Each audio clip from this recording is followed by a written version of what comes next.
It's bad writing. Yeah, basically, right? Is shown as someone who needs to be saved, easily dominated by the symbiote, and driven by revenge. Oh. Also, throughout the game, Miles is shown as perfect without any flaws, Yeah. never motivated by revenge, and always the virtuous and moral good one. I get that a character with no flaws is boring, but why did Peter have all the flaws in his own game while Miles had none? But guys, this is what happens when you let satanic, homo, LGBTQ propagandists like the entire staff of Insomniac make a game. You get... Bro, this guy is on the warpath. Oh my God. I told you this video was going to be good, right? I said, yeah. Anti-white, anti-male propaganda like Spider-Man 2. Oh, and if you think the Wolverine game isn't going to be ultra woke, you are coping hard, my friend.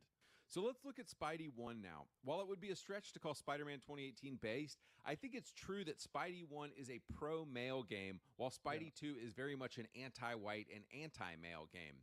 In the 2018 game, I can't really speak a lot to Spider-Man. I didn't really play it, so that's why I was asking you guys. I don't really know a lot about this one. Is more attractive. Peter actually saves MJ several times in the first game, you know, the way God intended it. Men saving women because this is what we are made to do, and we have bigger arms. The thing is that it's like it's bad to say this, but he's completely right. Obviously, this is true. Yep, he's right. Than them. MJ still plays a role in Spidey 1, but she's just a reporter. And it's also part of the male power fantasy. Like, a lot of guys fantasize about, you know, saving people or, you know, like saving some damsel in distress. That's why movies like that are so popular, is that it plays into the male power fantasy. She's working in her own way instead of being a girl boss and trying to use... It's a female power fantasy, too? Yeah, sure. But like for like a fraction of the people, right? Like you're comparing a mountain to a molehill. Like, yes, obviously there's some women that feel that way too, but in general, like I think that the lie that men and women's brains work the same and they look for the same things in media, I think is partially true, but generally not true. I think that there's definitely, and Japanese, you know, comics, I think that they've just defined this, and that's why literally you have shonens, shonens, excuse me, that literally means it's like a comic for young boys. And the reason why is because they know who their audience is, and they make it for that audience. Peter's male authority. Peter faces off and defeats Martin Lee, and then later on his own friend, mentor, and role model, Dr. Octopus. In the game's final moments, the villains unleash Devil's Breath on the city, and Peter must decide whether to save the people of New York or save his own flesh and blood, Aunt May. In a moment of heroic sacrifice, Peter chooses to save the city over Aunt May, who is essentially like his own mother. Despite a couple of woke things in it, Spidey 2018 is an amazing game, and it's about the heroic sacrifices we must make in order to become men. Too bad they completely cucked Peter Parker and made him a mouthpiece for gay propaganda in 2023's Spider-Man 2. Moving on. I haven't played the game, but I don't know if this is true or not. Holy shit. Does anybody remember the OG Rainbow Six games on PS2 and Xbox and then later on 360 and PS3? Bro, these games were so badass. I'm a strong believer that all I need to do is listen to the menu music of a game and it tells me everything about the game I need to know. I'm thinking of Halo 1.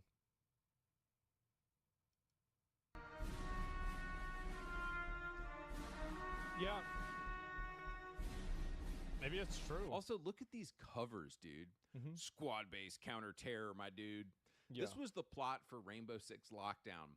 In 2009, Rainbow, led by John Clark, deploys the Alpha Team, commanded by Ding Chavez, to rescue the South African president from a rebel army surrounding Pretoria. Got him. Elsewhere in the city, the Global Liberation Front, an anti-Western left-wing terrorist organization led by Bastian Vanderwall, steals lead. So, bro, like, that's actually the... So...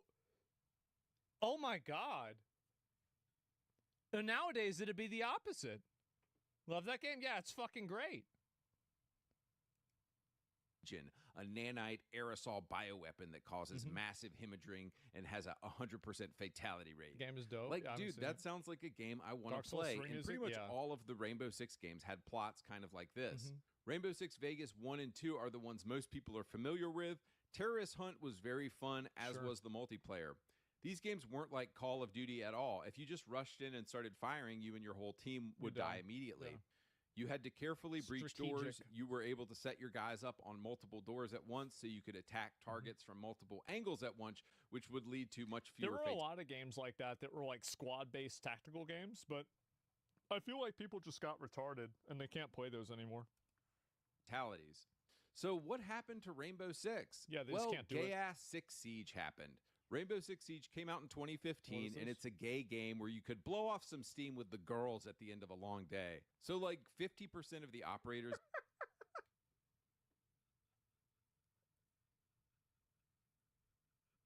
Oh my god. This is going crazy. I think this guy, give me a minute. I gotta use the bathroom. I'll be right back. He just says it. What can I say? Who would wear pink in a military shooter game? Yeah, I think that a lot of the, like the outfits and everything, like I think this kind of stuff should stay in Fortnite. It just breaks the immersion and it makes the game feel weird.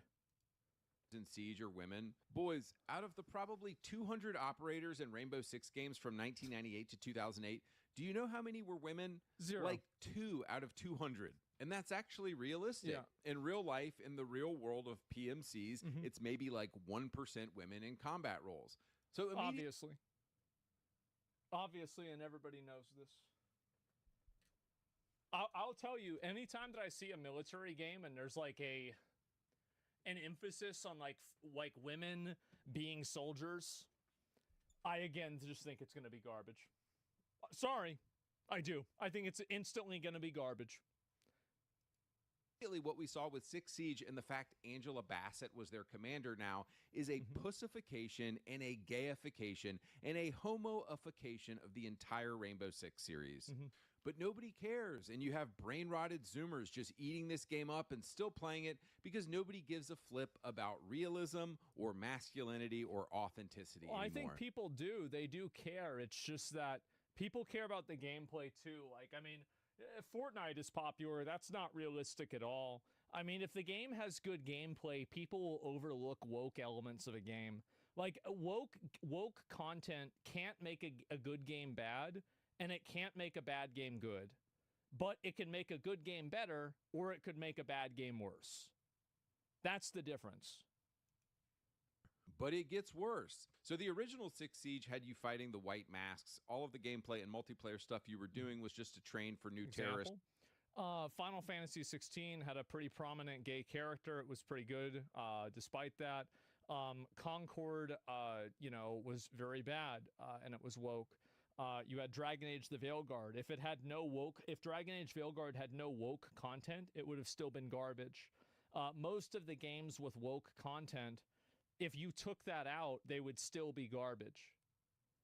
It's not like that's what's making the game bad. Like Cyberpunk, yeah, exactly. Cyberpunk has all kinds of like, I would say like kind of woke stuff, right? But like it's nothing bad. Expedition 33, not really. Baldur's Gate 3, yeah. I mean, Tales of the Shire, like look at that game. If they took out all the woke stuff of Tales of the Shire, well, you just have a loading screen.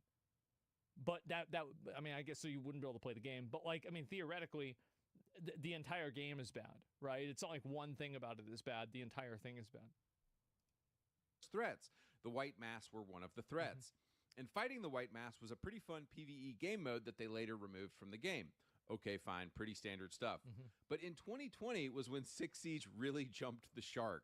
According to the official lore of Six Siege, in 2020, Angela Bassett retires and puts this cringe millennial hipster dude named Harry, and he's brought in as the new leader of Rainbow Six.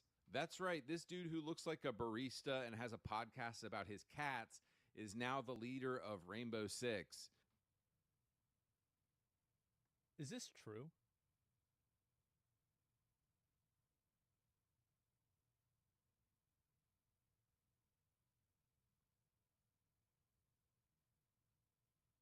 Oh my God. Why would they do that? It's so weird.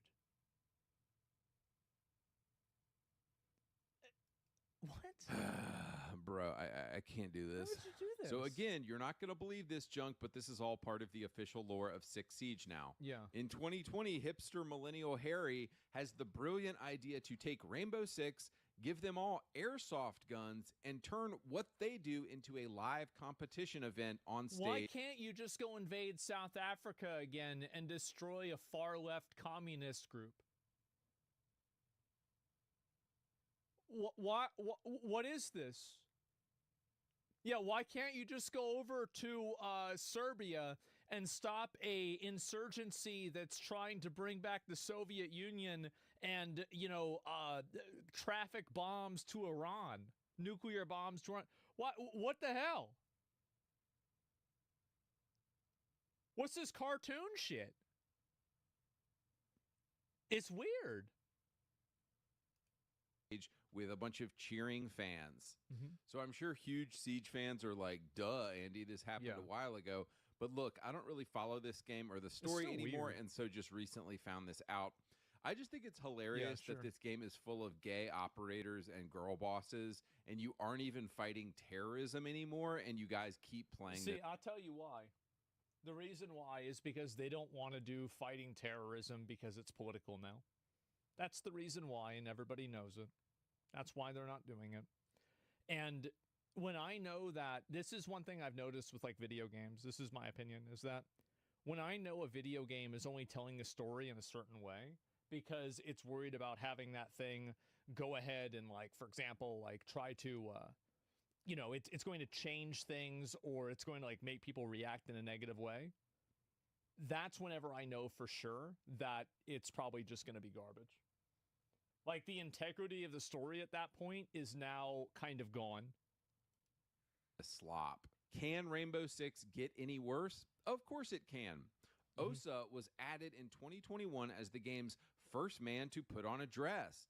In 2023, Tubaro was added as the first woman in the game to pretend to be a man. Guys, if you're still playing Rainbow Six Siege, it's time to call your dad on the phone and tell him that his son is gay now. I'm sorry. Sorry. Rainbow Six is full of girl bosses. I don't think, like, I mean, in my opinion, I don't think it's really a big deal, right? I don't care about this kind of stuff a whole lot, but I do think it's true that the majority of the implementation of it isn't necessarily for the average person that's playing the game. It's for appeasing like journalists or for making the development team happy or something like that. And I think that when you have that's fine. You can decide whatever you want personally, right? Like, I will play a video game if it plays well, and I will not play a video game if it doesn't play well. It's literally that simple to me. However, the aesthetic of a game does matter. And this is absolutely not something that's being made for your traditional male audience for Rainbow Six. Like, that's really, I mean, if you go, I bet if you looked at Rainbow Six YouTube videos and you looked at the back-end analytics for those, you'd be looking at an over 90% ratio of men that are watching them. Probably higher than that. Fully black girl. It's fully gay and woke as a brand now. Just go play Squad and Insurgency and Ready or Not if you want a real game. On the topic of Tom Clancy, I was chuckling recently at this terrible dialogue in The Division 2 that shows this cucked man. Watch this. Don't be such a baby. It hurts. Yeah, well, maybe you shouldn't have punched a wall. Better a wall than Sarah's face. She deserves it.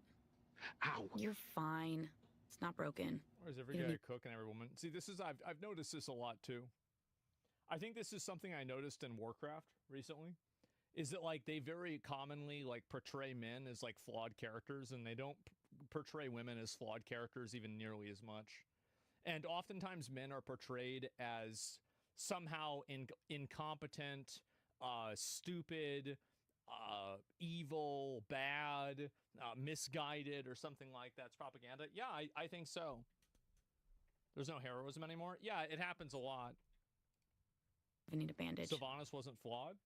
Well, she was from back in the game was originally made. That's my whole point. Is it? Yeah, that's my whole point. And that was a long, long time ago. That's the way it was in 2004. Look, you left that key around my neck, and you never thought to tell me what it was protecting? Guys, why is every modern male character in video games like this? This ugly bull dyke over here is basically the man in the situation. She's the one leading. She's the one being a badass. The guy is like, owie, my fingies hurt. Ooh, where is there a big girl boss that will help me? I'm such a cuck. But guys, this is what Ubisoft has done again and again with their games. I actually don't even want Ubisoft. I think at the end of the day, I mean, this is like, it's weird. It's certainly weird. It's bullshit what they did to Arthas anyway. Yeah, exactly. Maybe the investors are trying to lower birth rates. Yeah, well, maybe you're right. The propaganda's everywhere. I'm sick of it. Yeah, and I think in general, a badass or she's emotionally unstable. Yeah, definitely. And it's 12-year-old games that made 12-year-old devs that made better game concepts. Well, yeah, it's because these people have the mind of a 10-year-old. And again, I think that it would be okay if this happens sometimes, but it seems like these types of things are happening in games a lot. And I think that now what's really happened now is that because you have companies that are existing outside of the sphere of influence of like Western, like journalism and culture, they're effectively getting removed because you have games like Black Myth Wukong or any of these like Korean games that are coming out, or Genshin Impact, for example. And these games totally move the window, and they make it to where you don't have to play a game that patronizes you and talks down to you. And I think that really that's the main reason why you're seeing video games changing back. It's because those games that are not patronizing, that aren't a lecture, that don't include identity elements for no reason, those video games are the ones that are successful. Numerically, this is a fact. Expedition 33 was great. Well, Expedition 33 is a great example of how to write good female characters and how to introduce, like, Expedition 33, good storytelling transcends gender, I think, in a lot of cases, but that doesn't necessarily mean that gender is something that doesn't play a role at all. Obviously, in Expedition 33, gender does play a role. It plays a role in the storytelling of the entire game. But that doesn't necessarily mean that it's a bad or a good thing. It's just simply an element of storytelling. But I think that when you try to tell stories and you don't even consider that at all, and I think this is one thing that they do, is that the way that a lot of these Western studios, and this is especially true with American studios, is that they try to write stories, is what they end up doing is they're writing a story and they're taking a male character and they're just turning it into a female character. That's it. That's the only change they make. But the difference is that the way that you write a male character is different than the way that you write a female character, because men and women are fundamentally different. So if you just change the skin on the character, it totally alters the dynamic of what's realistic. Off to make another Splinter Cell game because they would just turn Sam Fisher into a gay, disabled black girl boss. That's it. By the way, pretty much any of the Tom Clancy stuff Ubisoft did prior to 2015 was usually pretty based. Was just playing Future Soldier tonight, and it's full of chads. It's a big rig, that's all I'm saying. She got that 6.7-liter V8, so I mean, I figure she's the better deal. Birdie, live on a base, not a ranch. That should work. The final game I want to talk about that captures the complete pussification we are experiencing in modern video games is 2023's 125 million pile of DEI dog shit. This game is fighting inflation because it literally made millions of dollars vanish. It's crazy how bad this Portals of Avium. It's insane. Now, you might look at the cover and think, okay, tough-looking dude. This might be pretty masculine. Yeah. Then you start the game and realize that you play as this kid. Then he starts talking, and it's some of the cringiest MCU dialogue you've ever heard. Did Caleb ever tell you his plans for this caper he's got in mind up in Topside? I think he just likes to say caper. Caper. Caper. It's a fun word. Feels sneaky. Big millennial energy. Major millennial energy. Guaranteed the person who wrote that has a Funko Pop. And now they're probably collecting Labubu's. Yep, written by Reddit. Target practice? Why not? Bro, I can't take 8 hours of dialogue that got rejected from Ant-Man and the Wasp, Part 5. No offense, but what we do is kind of like... Pew, pew, pew. A Magnus is like... Pow, bang, brrrah! Just imagine the 42-year-old millennial chuckling to themselves. Yep. Everybody fucking knows exactly who makes stories like this. Absolutely. I hate this. I know it's so cringe. As they wrote this. The kids are going to love this one. Feels like a Marvel But it gets movie. worse. Your name is Jack, and the person you're following, your mentor, is this chick, Luna, who is, of course, a lesbian black girl boss who you're probably secretly in love with, and she rejects you. Within the first hour of the game, she dies, and the bad guys kill her. And guys, this is not a joke. She is replaced by another lesbian black girl boss who is now giving you orders. We're almost out of time, Jack.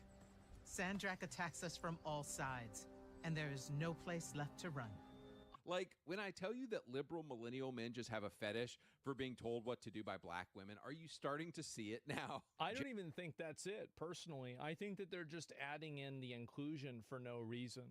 They're adding this in, and I think that the way that they add these characters in, I think that it makes people more aware of race, and I think that it makes people more racist. It's like, yeah, checkbox ticking, exactly. It's like a DEI fetish, exactly. And in the process of that, and that's what I think is really problematic about it, is that in the process of trying to give certain groups of people identification or, like representation, I think that they've given them representation, but it's been negative because they don't really think about making the character. And I think this is also something that happens a lot of times with minority characters that they add in, is that they add in minority characters that are almost flawless, right? Because they don't want to portray a minority person as, maybe a stereotype that could be, like leveraged against them. And I think that's the reason why you're probably not having new Rainbow Six movies or new Rainbow Six games that are about like fighting terrorist groups. It's to avoid potential real life, connections. And I think that really that entire mindset is just unhealthy and weird. It's an unhealthy and weird mindset. And I think that what happens, I don't think it makes people racist. I think it makes them mad that bad games, then they pretend that it's good when it's not. Yeah, definitely. To avoid hurting terrorist groups? Yeah, unironically. Yeah, absolutely. Look at how many people simp for Hamas. Jack, the main character, is a total cuck. He has no thoughts of his own and is just doing what all these black girl bosses tell him to do. Would you believe me if I said it gets even worse, though? At about the 2-hour mark in this game, you encounter a big-backed trans woman who is also bossing you around and telling you what to do. This is not a joke. Guys, will these companies ever learn? I've never seen so much money. Yeah, I'll tell you, this definitely isn't really something that's made for an average guy. And if you're making a video game like this and you're not making the male fantasy part of your that's not part of what you're doing, you're just making a mistake. Really, you're making a mistake. Go directly down the toilet drain before. And nobody's going to play it. All they had to do was put a tough masculine dude in the game, put a hot chick on his arm who is maybe a damsel in distress. Done. Go and print your money. All right, so what should I compare Immortals of Avium with? I mean, I could really pull anything. And you can see how this is happening now, is that now you have video game companies that are moving away from this. They're massively moving away from it. And if you look at the recent video game showcases, almost every single one of these woke character inclusion type things is gone. It's not 100% gone, but 80% of it is gone. From the 2000s, and it would look better by contrast. Red Faction Guerrilla, Mercenaries 2, Splinter Cell. But just because I want to talk about it, Army of Two. This game is literally like an injection of testosterone when you play it. It's just buff dudes shooting guns and saying badass stuff. Watch this cinematic and tell me this isn't the most badass thing ever. In his farewell address to the nation, President Eisenhower left America with a strong warning. Ernest Stockwell, CEO of Security and Strategy Corporation, says that... And the thing is that if you're looking, who is the target audience for this game? That's it. That's it. Right there. Bald men in their 30s and 20s. There it is. Says that warning was it's the whole thing. And our future depends on the private military. To fear the military industrial complex is to fear progress. Look at the operation in Somalia. 35 U.S. soldiers dead, hundreds wounded. But not a single private contractor was injured in the Wait this is kid. Yeah, this is We badass. outperformed the military and achieved all our objectives flawlessly. So basically, the American government calls back its troops and forces and just says, we're going to have Tyson and Rios handle everything now. Yeah, exactly. Could there be a more badass intro to your character in a game? See, boys, games from the 2000s were all about male, masculine fantasy. We want to be the hero of the story. We want to be at the center. We want to save the women and the children and the damsels in distress. Yeah, I'm just going to say it. Like, if you're making a military shooter game, you don't need to be thinking about how to attract girls to the game. You need to be thinking about how can I make it to where every single guy wants to play this game. That's what it's about. Absolutely. Those are the people they're going to watch. Those are the people that are going to play. Absolutely. 100%. And you can't make both groups happy all the time. Generally, I think that especially with more realistic storytelling like this, it's almost impossible to. All of the women should be obsessed with us. Video games have always been about male wish fulfillment. Yeah. Xbox wonders why they had to lay off 9,000 people this year. It's because you quit making video games about male fantasy and you put a bunch of gay nonsense in your games. It's as simple. Like, I mean, I'm sorry, but Gears of War and Halo, those are for guys. Those are guy games. Xbox was the guy console. Abso-fucking-lutely. Was that? But in closing here, I want to talk about the real reason for the pussification of video games, and it's a couple things. Number one, we let too many women into the video game industry. If you look at this chart here, women have been... I think, look. It's, I don't entirely agree with this, right? I mean, like, I think that women can write good stories and they can make good games too. But the problem is that when your hiring process is based off of ideology and you're hiring people through that, then you're going to have a problem. Trending more and more liberal in America the past 20 years. And the big problem is that we have been hiring and allowing these liberal women into our hobbies. Although I love Last of Us, which came out in 2013, games like Last of Us and Life is Strange in 2014 started this whole movement of people talking about, quote, empathy in video games. Video games are no longer about male fantasy. They're, quote, art now. Games are... That's fucking true. Holy shit, that is true. Yeah, especially video games that are trying to be Hollywood. The only person who gets a pass on that is Kojima. Nobody else gets it. That's it. Art and are about learning to empathize with others. Yeah, I have. People beginning to talk about video games like this 10 years ago is exactly why we're in our current predicament. Video games are not about empathy. They're not about being some trans goblin. They're not about learning from people different than us. Video games that men will go out and pay $70 for have always been about one thing: male wish fulfillment. We want to be the hero. We want to be at the center. We want to blow shit up. This is our hobby, and it is our right to do that. If games will simply get back to this simple stuff... I think this is true, and this will always be true. That's definitely... No, he's right about that. The fact is that... And you look at the video games that are massively successful, and they all follow this paradigm. They all do. I mean, you can't have that many, points on a line, on a graph and not say there's a line. They will be successful again. Yeah. But as long as Sony and Xbox keep chasing this non-existent, gender-confused female trans audience, they're going to continue to fail. All right, boys, I'm out. Yeah, I think that a lot of that's true. I don't agree with everything in this video, but in a general sense, I do agree, is that whenever you're making video games, you have to make a game for a target audience. And I think that especially with military shooters, you already have a very, very, very defined male audience there. There's the video right there. Sounds like entitlement. Games are a hobby for everyone. It is entitlement. It absolutely is. Yeah, people want to have the game be about and made for them. It's not, is that crazy, really, for you to imagine that people want to see a video game made for them? Obviously, it's true. I mean, it has to be true. It just makes sense that it's true. Every character should have flaws. I think that characters can have flaws. It's not really...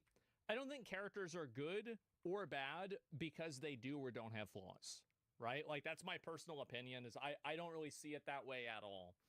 But it goes both ways. They're a hobby for everyone, but not everyone buys games. So you make people for the you make it for the people who do first. Exactly, yeah.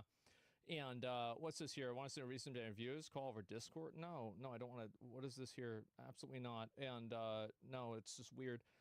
Anyway, well, imagine the woman reaction if Rambo is in Vampire Twilight. Yeah, just write good characters, LMAO. I don't think that you can just write good characters. Like, I think that, yeah, there's a degree of that, and it's important to do that. But to act like men and women are looking for the same thing out of stories and out of characters, and especially like protagonists to play as, I think that you're being delusional. I do. I think it's delusional. And also, like, writing a good male character is not the same as writing a good female character. And modern media's obsession with trying to make it seem like they're interchangeable, I think the only thing that they've done is that they've totally confused everybody. They've confused themselves even. Call it entitlement, call it whatever you want. I want my money. You want my money, make the product I want. You're not an artist if your art is for sale. Yeah, exactly, right? And you can complain or like make fun of people for whatever reason. That's a good point. But at the end of the day, I think that the video games that fulfill the video games that fulfill stuff like this, I think will be very successful. And I think that also you have games that transcend any sort of like gendered storytelling. And I think that like Expedition 33 is a great example of that. So it's not like you have to do this every single time, but in a general sense, I think that it's very important, right? This video of if you're from Reddit, you might want to change your tampon. Yeah, there you go, right? And quite a few women that like guy things, but they also don't try to change what they already like.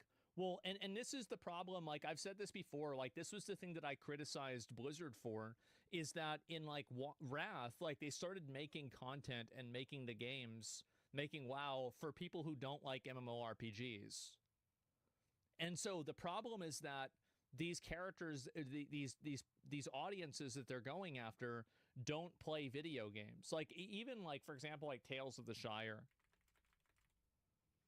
Like, I mean, how's this game doing? I mean, definitely not so great, right? I mean, this is a very, very small game using one of the most well-known IPs of all time. It's Lord of the Rings.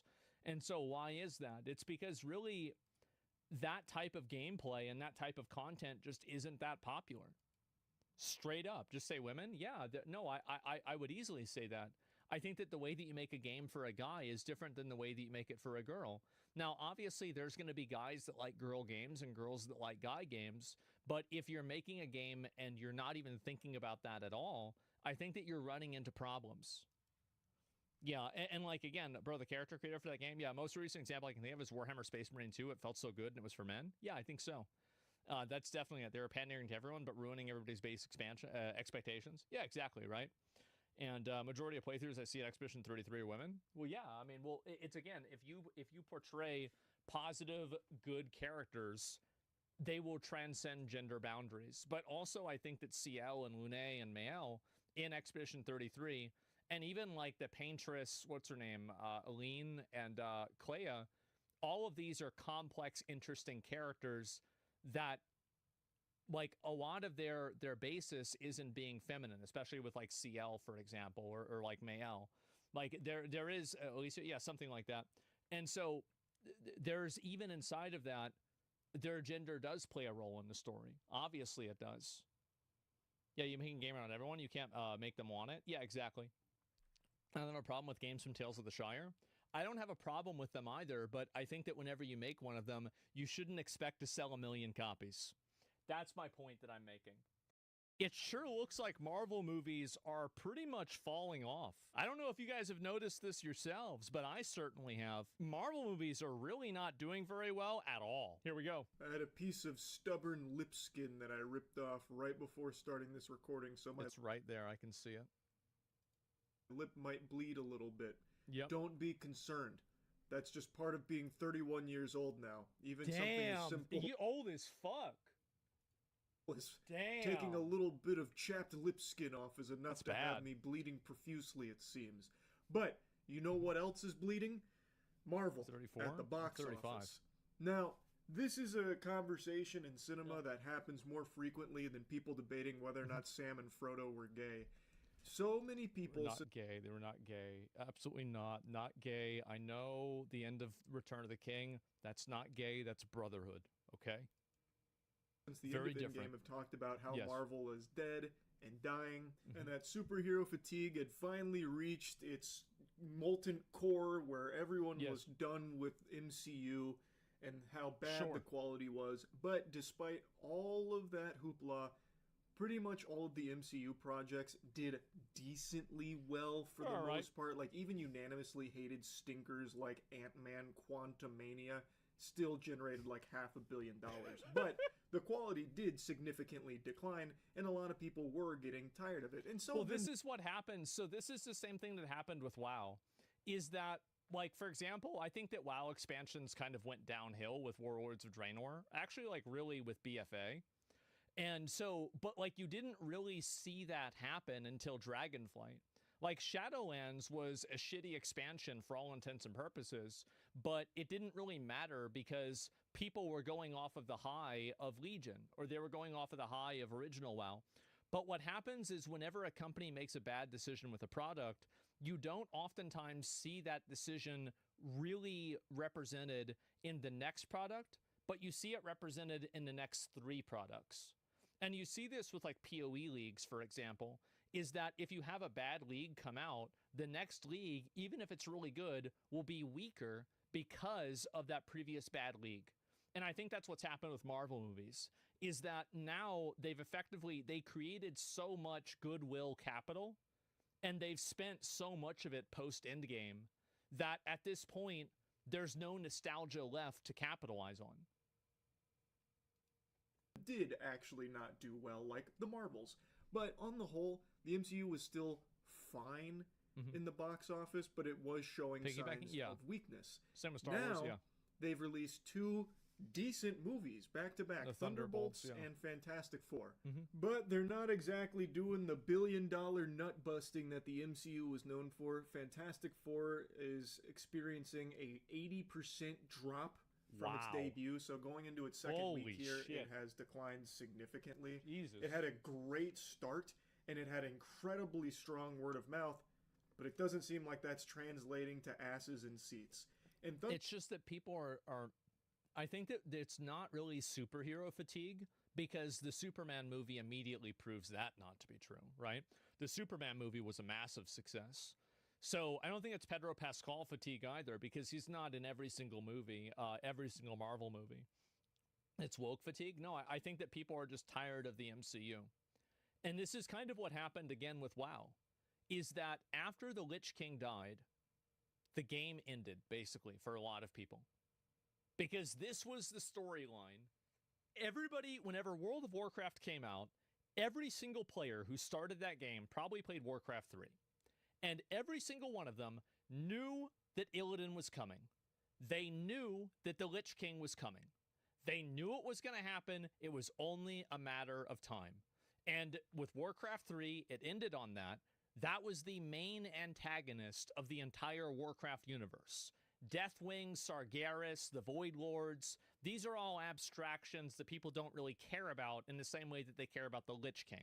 And you can compare it to Marvel, is that Thanos is an individual person, and he's not an abstraction like the Celestials or like Galactus. These are forces of nature that you can't really personify and make good villains out of. And because of that, it makes it way harder for people to relate to them and make them compelling enemies. And so I think what happens is that now that you have this totally different, like thing, after Endgame was over, everything that happened from Iron Man 1 to Endgame was one story. In my opinion, that, the Harry Potter movies, Lord of the Rings, and maybe 2 or 3 other like cinema series, nothing is a larger cinema accomplishment than having a 2008 to 2018 10-year run of massively successful movies that all culminated with the climax being amazing. It was not a letdown. It was insanely fucking good. And so Matrix, I thought people didn't like the second Matrix. The third one was kind of cool, but, you know, that's basically it. Movie franchises, yeah, it's insane, right? The multiverse, it's too lazy. Yeah, I think people don't like the multiverse because it takes away it takes away the permanence of anything that happened. And that was something I complained about with Endgame even. But like, you see what I'm saying is that whenever the Lich King died in World of Warcraft, the game was over for a lot of people. Because this was the main antagonist for every problem in the known universe of the game, right? And then the same thing with Thanos, is that Thanos had been the villain in like maybe not the direct villain, but he had been the villain by abstraction, or he had been the big bad guy for a very long time. When he's over, there was nothing else really to replace him. And I think that was bad. Are you saying they shouldn't have made defeating the Lich King possible? Do you think it was a mistake? No, I don't think it was a mistake. I think it was inevitable. Sometimes stories end. Like, but do you guys see what I'm saying? It's like, for me, after Endgame was over, and all the Avengers, like, that was done, like, I was pretty much finished, right? Like, okay, cool, that was fun. That's it. Thunderbolts was the same thing. People saw it, they were surprised by how good it was, saying, you know, Marvel's fucking back, baby. Fuck all your seatbelts, because we are in it again. But then that also didn't have the strongest box office run, which is now leading to the bigger conversation that's been had a lot about the state of the MCU. Are people just tired of it? Is superhero fatigue really setting in now, finally? No. Or is it Absolutely mainly not. just Marvel? Because Superman has done great in the box office. It has been fucking slapping in the box office. And it's a good movie. Thunderbolts and Fantastic Four are also good movies, especially in a sea of dog shit that Marvel had been farting out for quite a few years, with a few exceptions like Guardians of the Galaxy Volume 3.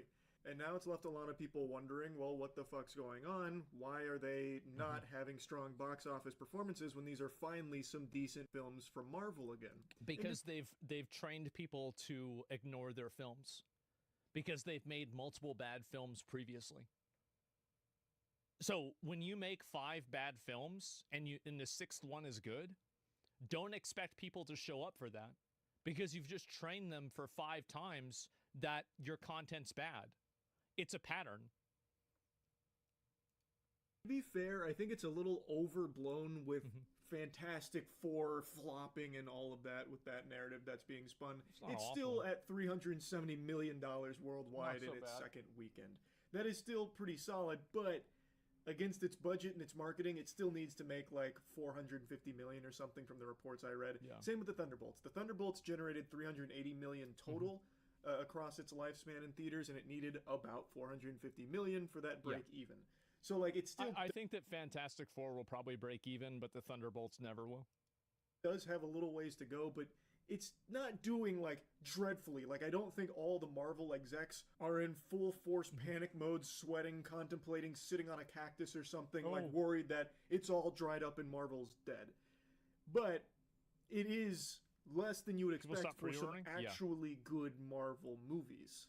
It's an interesting topic, because again, this is a conversation that's been had a lot, but I had always just said, yeah, the films have gotten worse, but there's always going to be an audience for it. They're always going to make like over $500 million. The difference is that the Thunderbolts isn't a noteworthy, like Sentry, the Thunderbolts, these characters, these are like abstract Marvel Comics characters. Like, if you think about the amount of people who know who Sentry is versus the amount of people who know who Galactus or Thanos is, it's a mountain versus a molehill. So same with the Thunderbolts versus the Avengers.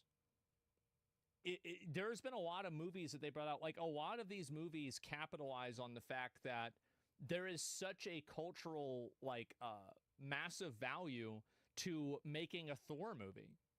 Sentry's a shit character too? Well, what I'm saying, it doesn't matter, right? That's not my point. My point is that everybody knows Thor, everybody knows the Hulk, everybody knows Iron Man.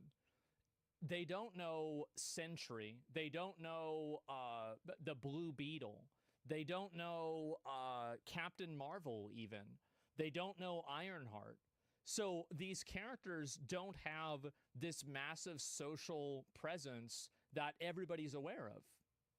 Everybody knows Spider-Man. Exactly. Do you see kind of what my point is here? Turns out that is not the case. These are better movies than the ones that were coming before it and performing much better, but it really does seem like people are checking out. A lot of people are starting to view the MCU kind of like homework, that you have to do like prerequisite reading and watching the shows beforehand and catch up on like 5 and 6 movies just to be able to go watch one of the films and understand or appreciate it. So that's actually a really good point, and I think that he's right about this, is that a lot of the earlier Marvel movies, like, they didn't have as many inside jokes, there wasn't as much interplay with them. Like, if you go back and you even watch, like, I think that a great example of this is, like, you know, Thor Ragnarok. Like, you can watch that movie without seeing any of the previous movies at all, and you can still have a good time. But whenever you have all of these shows and everything, and also it's like, it's a matter of like so much content where people are just exhausted. They're just exhausted. Like, it's just too much in general. People found that to be kind of tedious. And also, I think a lot of people were just tired of MCU in general, because they would release like 4 films a year, all of which were mediocre at best. And now they've finally got 2 like pretty strong films, but a lot of people just don't really care about the word of mouth. Shouldn't have brought up the shitty ones. Done with it, it seems. And to be honest, it's kind of hard to blame them. I can totally see why. Also, Endgame was a thematic end to the MCU. Really, it was a thematic end. That's it. Because like all of the threats in the MCU that are beyond, I think, Thanos, they become so cosmic, intergalactic, planetary, godlike that it's hard for a normal person to even like comprehend. It's like the power scaling is so high that it's beyond like a natural comprehension, right? It's power. Yeah, the power creep is way too big. So many superhero movies coming out, and a lot of them in the last like 5 or so years being really underwhelming. Why would you keep getting excited and seeing every single new one? You know what I mean? Yeah, exactly. Even the ones that do get a lot of hype and glaze, it's hard to just want to go see that, because then you still have to wonder, will I even understand it? Because I didn't watch the last couple, and I didn't watch any of the shows. And in Thunderbolt's case and Fantastic Four's case, you don't need to. You can go in them and entirely enjoy them by their own merit. They stand on their own 2 legs, especially Fantastic Four. It is all self-contained. So it sucks to see that it's not doing well, but it's not like I blame the general audience for not going and seeing it. You can never blame the audience. If you make content and people aren't consuming it, it's your fault. It's simple. Games like Destiny face this now, since they're not able to hype up a new story arc after the one everybody played ended. Yeah, I mean, like, Warcraft had this problem, as I said, with the Lich King. There's a lot of stories that have this issue, too. There has been extremely common. Way too many underwhelming superhero films for them to just blindly trust that this is finally a good one, right? But I don't think it's, like, superheroes in general, because Superman is proving that there is still a huge appetite for superhero movies. I think it's just Marvel has been so sullied by their bad movies over the last few years that people are just kind of yawning at it. Yeah, which puts Marvel in a weird spot, because they finally had this come to Jesus moment and said, what if we made good movies? Oh. And then they fucking hoisted up the guy who suggested that like some kind of hero, you know? Like the big Eureka moment. How about some good films? But they're not performing that well in the box office. So like it sucks to see that.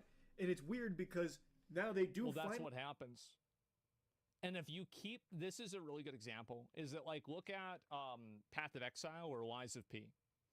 So both of these games were very like niche games, not very well known, not very successful, really. I mean, like they were, but they didn't have the level of like generational cultural, you know, penetration that Diablo had or like Dark Souls had, for example. But because they were a very good product, when Path of Exile 2 came out, it was one of the highest and most popular played games of all time on Steam. It was like, I think, probably top 50, if not, you know, higher than that.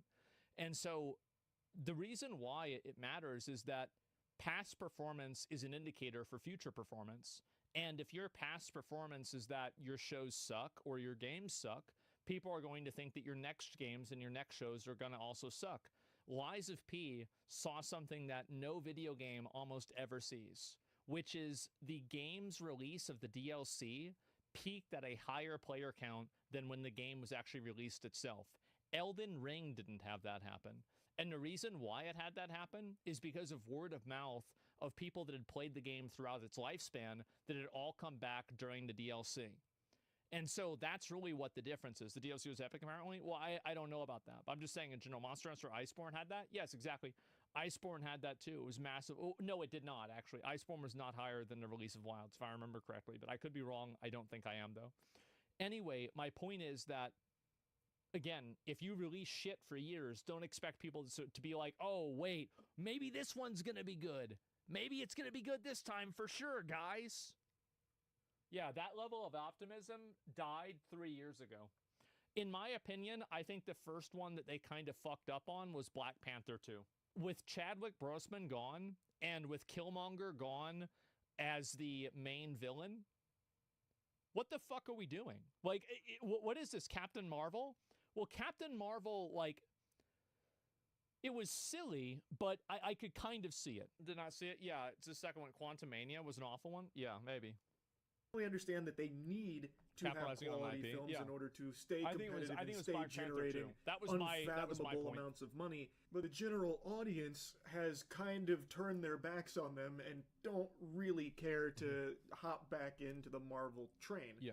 So they have some good films, but now the audience isn't, you know, ferociously starving to consume it anymore. But they still you don't have the same brand value of the characters. That's why. Have, of course, like the core community of like Marvel enthusiasts that are going to see every film they put out regardless.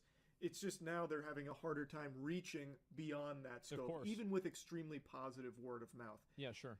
It definitely is a weird predicament for them to be in. I feel like they waited too long to finally start realizing we got to try again. They can't just coast to $1 billion every time. I don't think it will matter. I think that the reason why Superman probably did so well is because it's Superman. It's like the most famous hero ever, right? And so that's another huge reason why too. I think the path going forward for Marvel isn't to a recognizable IP. Fall back into old ways or something and make like really uninteresting, boring super slop, but instead continue with this focus of making things that are actually interesting and good, Superman. like Thunderbolts and Fantastic Four, but find a way to do it without the extraordinarily bloated budget. Yeah. They are not going to be making as much money as they used to. They're going to need to find a way to deliver quality productions for a fraction of the cost. They can't just mindlessly dump hundreds of millions of dollars into every single Marvel everything these days. That time is behind us now. That is in the past. I think they need to start analyzing their budgets a little tighter and figuring out ways of being creative with it so they can deliver these same kind of movies that are strong, but without eating a loss on them. Like Thunderbolts, that's a film that probably didn't need $450 million box office run to break even. You probably could have delivered that same level of film for less money, so that way the 380 that it did generate could have already been at your break even. This is like, I feel like there's definitely the thing is like what he's saying with this is the exact same problem that video games have too. It's that a game like Assassin's Creed Shadows, if they only made it for like $50 million, then good for them, right? You made a good game, you're probably going to make some money maybe. But the issue is that these video games have such massive budgets, like Diablo 4 is another good example, is that they need to effectively be cultural phenomenons in order for them to be able to make their money back. And betting on being a cultural zeitgeist is pretty risky. Definitely very risky. And usually you lose. Like, I think these budgets are super overblown, which isn't specific, like, exclusive to just Marvel. It's Hollywood in general. Like, that fucking Netflix stinker, Electric State, had a, what, $300 million... I have never even heard of this. It's insane to me whenever somebody puts, like, oh, yeah, this movie had, like, you know, $1/3 of $1 billion put into it. This is the first time I've ever heard of this movie. The Electric State? Budget or something. The fuck is that? Was abominable. Like, it really feels like there's some kind of fraudulent bookkeeping going on over there, some kind of fucking scam, but that's a topic I've already yapped about a lot. Point is, for Marvel now, they probably realize that the audience isn't just going to blindly eat everything that they feed them. They need to keep delivering good movies. Well, they can't rely on capitalizing on IP that has 50 years of cultural relevance. That's a very big difference. And that's why they tried to do something like Ironheart. Is because Ironheart is derivative of Iron Man. to find a way to make them for less money, so that way the box office runs don't need to be colossal, historic, record-breaking performances in order to generate any level of profit.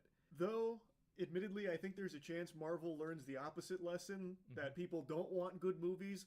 Like, they'll turn to Thunderbolts and Fantastic Four and be like, well, we tried a quality approach. That didn't work. Let's go back to quantity. That would be a real shame. But I think there is a chance. Like, these zombies in suits, they could very well look at these box offices and be like, this was a failure. This experiment didn't work.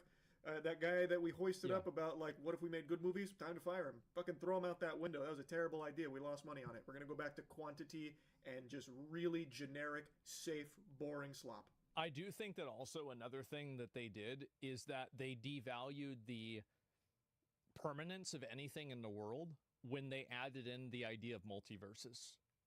I am a big advocate of never having time travel unless your story is completely built around it. I didn't even like an Endgame when they did it. I thought it was stupid. What the fuck is this? Time travel, multiverses, everything like that, it makes everything that happens in the story completely inconsequential. It's like it doesn't matter anymore. It's the same thing that happened like whenever Dragon Ball Z happened. Whenever Goku or Vegeta died for the first time, it was like, holy fuck, oh my god. But like when this happens for the third or the fourth time, theoretically, it's not that big of a deal because it's already happened before. Do you see kind of what I'm saying here with this? That's what the people want, clearly. I'd hate to see that, but I think there is a chance. I can only hope they don't go that direction. But anyway, though, I wanted to just talk about this a bit. I found it interesting to see Marvel is no longer like the guaranteed infinite money glitch juggernaut that it used to be. Though, of course, it is still making tons of money in the box office. It's like, it's not like it's all doom and gloom. It's just in a weird spot right now where it's not guaranteed success every time. Yeah. Anyway, that's about it. So, yeah. Yeah, and just a second, let me see if I find... This is why they brought Vision back to life for WandaVision. Yeah, it's crazy. They devalued Hollywood permanently. Even Lord of the Rings can have another universe without Aragorn, for example. That's terrible. Yes, they need to get away from this idea of alternate universes and multiverses. All they do is they diminish and make less meaningful these stories in each one. There's the video right there. Give it a like. I agree with Charlie on this a lot. I personally think that it's going to continue. You know, it's going to continue probably being worse. That's what I would assume. Poor writing, poor acting, and lame agendas milking a franchise. I don't even think it's that complicated. If you can believe it, like, I actually don't think it's that complicated at all. I think it is literally this simple. The games haven't been that, sorry, the movies haven't been that good, so people are just expecting the new ones to be bad. It's literally that. Alternate universes kills canon? Yeah, exactly. And we still have 2 Avengers movies to deal with. Yeah, the multiverse is really only for shareholders. Yeah, exactly. But, like, if you do that, you can't be surprised when people just don't want to tune in. I don't really know what to say or how I can say this, but the kid that threw the dildo into the WNBA game, and this is the kid who threw it in. Now, I'm gonna be honest, I don't think we need a trial. And you can see the object, the block right there, and the object comes, that green thing bounces.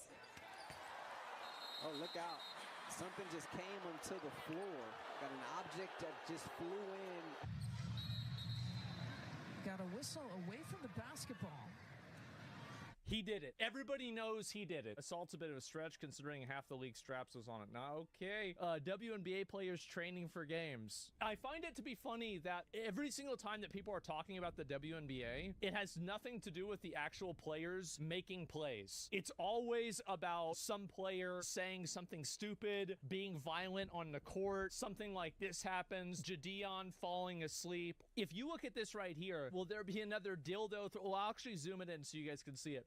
The betting market is infinitely larger than anything else. The probability of a dildo being thrown has gone down massively ever since the guy got arrested for it. Insider information that one will be thrown tonight. I love how some people really believe risking prison for 2 to 3K profit is worth it. You just need to get Rufus the crackhead that lives under a bridge, buy him a WNBA ticket, give him the dildo, and say, Rufus, make me proud. And that's all you need to do to win $20,000.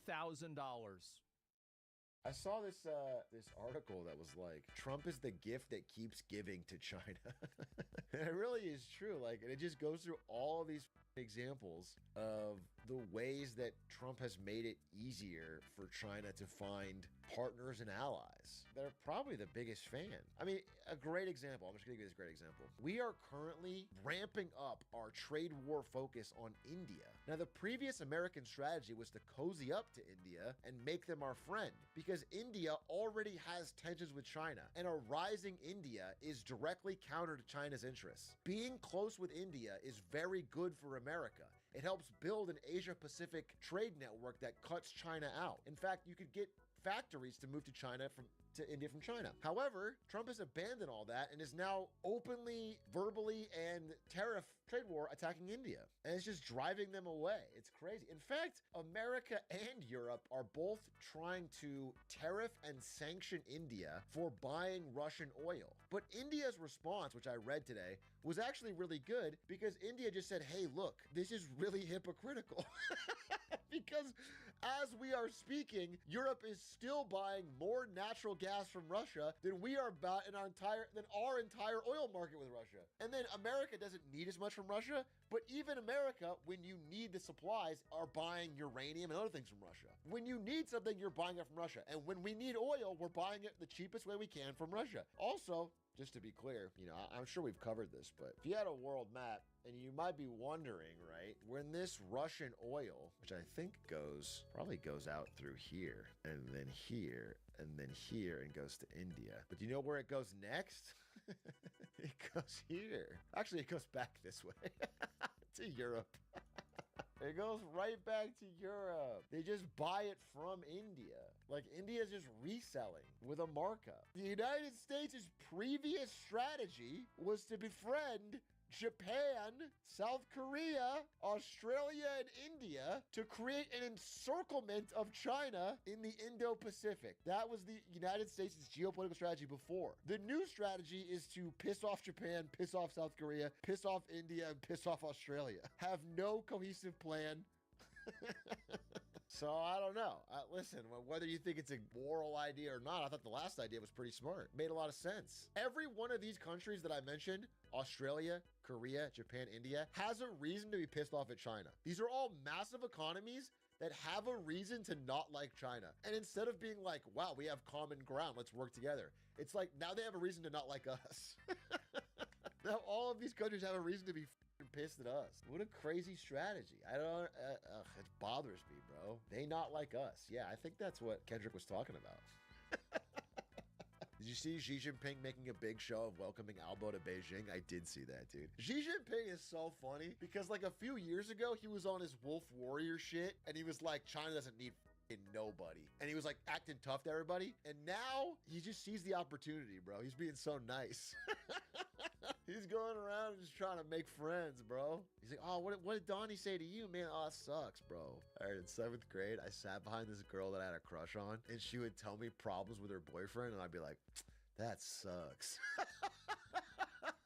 Damn, he did that? Damn, that sucks. Like, what? That sucks, dude. I wouldn't even stay with him, honestly. You gotta sow the seeds, you know? Clark Kent style, yeah, Clark Kent style. That's what Xi Jinping's doing, dude. Xi Jinping's walking around to Albo and being like, damn, he's tariffing you? That sucks, bro. That sucks. Damn, if only you could trade with somebody who didn't tariff you. Have we talked about this? POTUS is on the roof of the White House. When asked why he's up there, he shouts back to us through his hands, just taking a little walk. Okay. This is the least offensive thing Trump has ever done. I got no problem with a man taking a walk on the roof, do a flip. Wouldn't it piss you off though if he did jump off the roof, did a flip, landed perfectly and was fine? Practicing whimsy. Yeah, I think presidents should practice whimsy. Take a run in the rain, dude. Walk on a roof. Write a poem. Stand on your chair. Spend 2 decades cavorting with Jeffrey Epstein. Just whimsy. Dude. You know what I'm saying? Whoa, too far, too far, too far. No, there there's a line. You can't wear a tan suit. I don't want to knock Obama. I do for the tan suit, but outside of that, you know, whatever. His time's over. I've said my piece. I'm not a huge fan, but good and some bad. But lately when I see Obama tweet, is the aura gone? It just feels so nothing. He's like, we finally have to stand up and do something, and then no one cares. It's very unk-coded. I don't know what it is. I feel like he used all his aura cooking up the fake Epstein list. Do you feel like he like spent all his creative energy writing that list, and then now he doesn't have that sauce anymore? Yeah, I think Hitstreak said it correctly. It is kind of like a tired of words moment. Nobody wants to hear words, bro. I think people just don't want to hear like we have to all pull together and we can't let this stand. Like who's we? What can we do? If you can't do anything, then we can't do anything, bro. Have you seen Obama's playlist tweets? Lil Bro does not listen to half that shit. You telling me that Obama's not listening to the Lil Pump remix? I don't believe you. I never knew if he listened to that shit or not. The problem with if you guys don't know what we're talking about, Obama will put out these lists every year of like his favorite songs or whatever, and it's like Squabble Up and Travis Scott and Shabuzi, but it would always be like, you know, just this perfectly focused, tested list of the popular songs of the song. It's possible he just has a Spotify pop list. He released the list. At the very least, Obama released consistent lists. And the songs, like, none of it was coherent. You know, it's not like there was any one genre or based on Obama's playlist, he like has no music taste.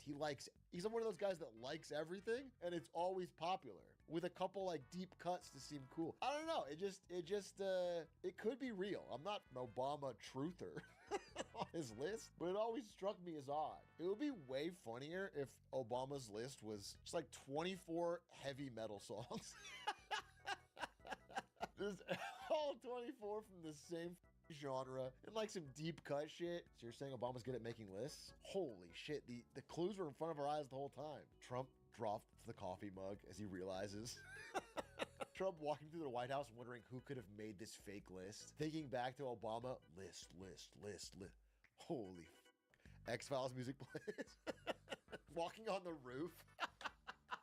You get to the far off stare. Holy shit, I've been had. Instruct, my girl hates Chili's. What do I do? Please help. She's not your girl anymore, bro. Recognize it. It's never gonna work out. Step one is to stop thinking of her as your girl. Your ex hates Chili's. Start thinking about it like that. It's a mental battle, dude. Your ex hates Chili's. That girl you used to know hates Chili's. And now you've moved on to bigger and better things. It's a real red flag. My long-term girlfriend gives me shit because I had Chili's as our first date. Bro, what's wrong with Chili's as a first date? It says you appreciate value. It says you want a good meal at a good price. You want a neighborhood-like, affordable, fun-friendly atmosphere without overpaying. Also, it worked. Long-term girlfriend. So, oh, you want me to say something crazy? I'm gonna give you guys some. This is actually such an old game. This is unk game. I don't even want to tell you guys anymore. I'll just tell you this is the most unk game I can give you, okay? Never, ever, ever, ever, ever first date movie. First date movie disaster. Don't do movie first date. That's my unk game, dude. First date movie is no talking within early minutes. Even if you have dinner first, it's just not it could be a movie. This sounds too forward too quickly, but it could be a movie that you're watching together outside of a theater. But movie theater first date is bad. I'm just telling you, that's bad. It's a better place to do it. Do something active. Go to mini golf. Movie date is the biggest bait and the biggest waste of time. But what if you don't want to talk to or look at your date? Okay, let's get a couple caveats here. Let's say you are someone who really wants to see a movie and you have a date that will pay for the movie. Then it's actually a great first date because you get to go see a free movie. That's awesome. And then you just leave afterwards. In that situation, you've really, you've nailed it. But outside of that, if you're trying to make an impression, I would say first date movie is a disaster. I'm angling for the awkward hand job, brother. We are not the same. We are not the same because on a first date, you're angling for a hand job. That's your plan. You're pulling the popcorn out. Yeah, I don't think that's Chad. I think that's sex offender. I think that's gross. What if I just get to know her during the movie out loud? So what are your hopes and fears during Tenet? The music blaring. Do you have any siblings? Maybe this is also unk game, but I feel like mini golf is like a goated date. A little active, there's something to do, but you're seeing each other, you're talking to each other, you're looking at each other. Mini golf plus dinner? The only thing is you got to be real competitive. Like, if she swings and she misses, that's a stroke. That's a stroke. I'm sorry. +1. Sorry. And like, if she knocks into the water, reset. From the beginning. No, you don't get to put it down. Reset from the beginning. I don't make the rules. And that way, you're sitting off, you're giving off by the book provider energy. You're someone who really is going to follow the rules and go to the top. I did mini golf with my ex. Now she's dating my best friend. He's a better golfer, bro.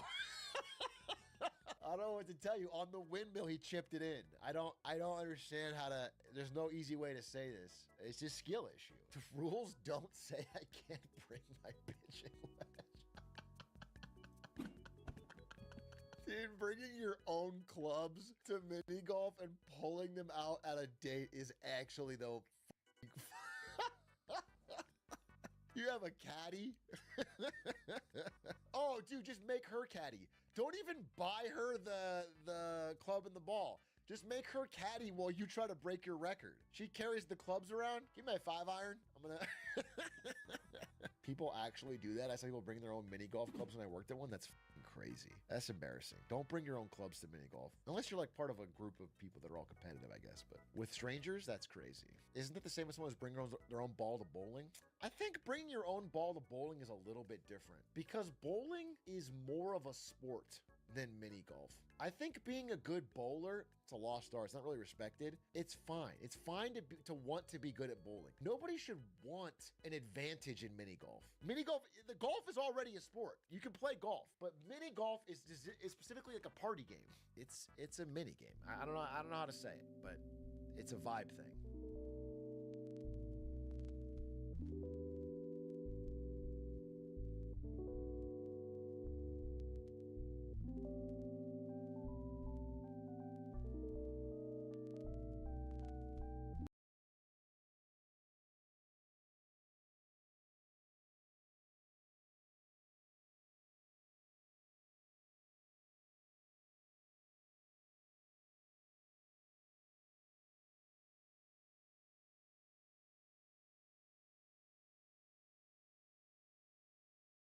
It is anarchy in parts of Spain, France and the UK right now as migrant gangs from northern Africa and the Middle East violently try to take over and intimidate innocent people. So as America leads the way in cracking down on illegal immigration, there are signs Europe too may soon follow suit. Not because citizens in the old world have a problem with foreigners, but rather because just like in America, criminals are exploiting mass migration to prey upon the law-abiding while receiving government protection and benefits. And it looks like people in Europe are worried their entire continent may collapse if they don't figure out what to do soon. Spain is currently in crisis, with ongoing clashes between migrant gangs and Spaniards following the violent bashing of an elderly man. And again in Spain, a man with a baby was callously threatened by a knife-wielding gang for simply walking down the street. In the UK, the situation is even more dire, with daily occurrences of violent bashings by migrant groups on innocent local victims. Indeed, and the Interior Minister and the authorities are basically saying far-right groups are organising themselves online and actually coming in from outside to cause trouble.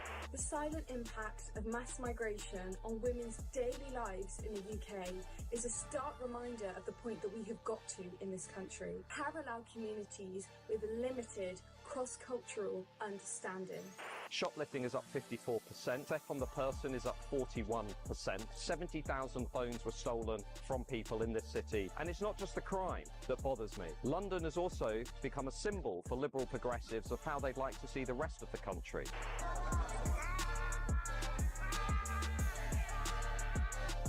So after banning foreigners from a pool in Switzerland, it's now one of the most popular local attractions. And what nobody's talking about is the entire world is waking up to the reality that mass, unvetted immigration isn't making it a better place. Now, the television will tell you mass migration is a good thing and that borders are an unfair social construct that just keep people back.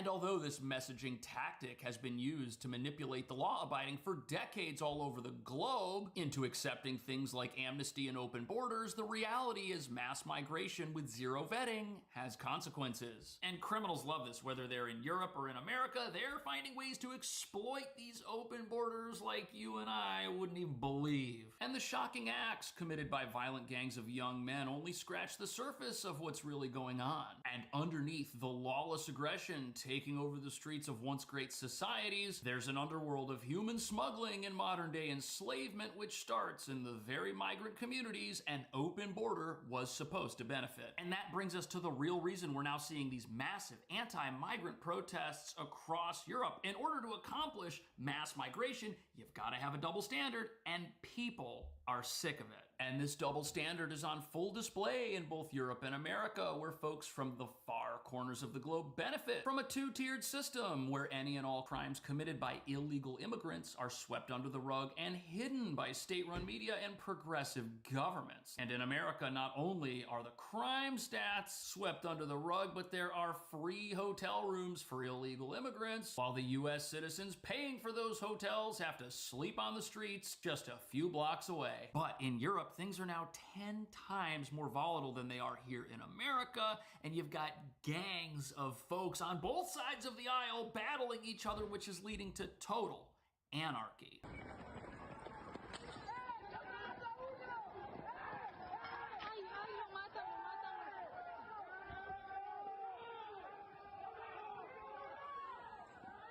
You can't live in a place like that, yet these riots are the result of state-run media hiding the truth and misleading people for decades. And sadly, it seems many left-leaning European governments, like the one in Spain, have no problem with this whatsoever, as they simultaneously defend one set of instigators while demonizing the other. Now, to be clear, violence is wrong. It's not the answer, but as you're about to see, this looks like a government-instigated civil war these countries never asked for.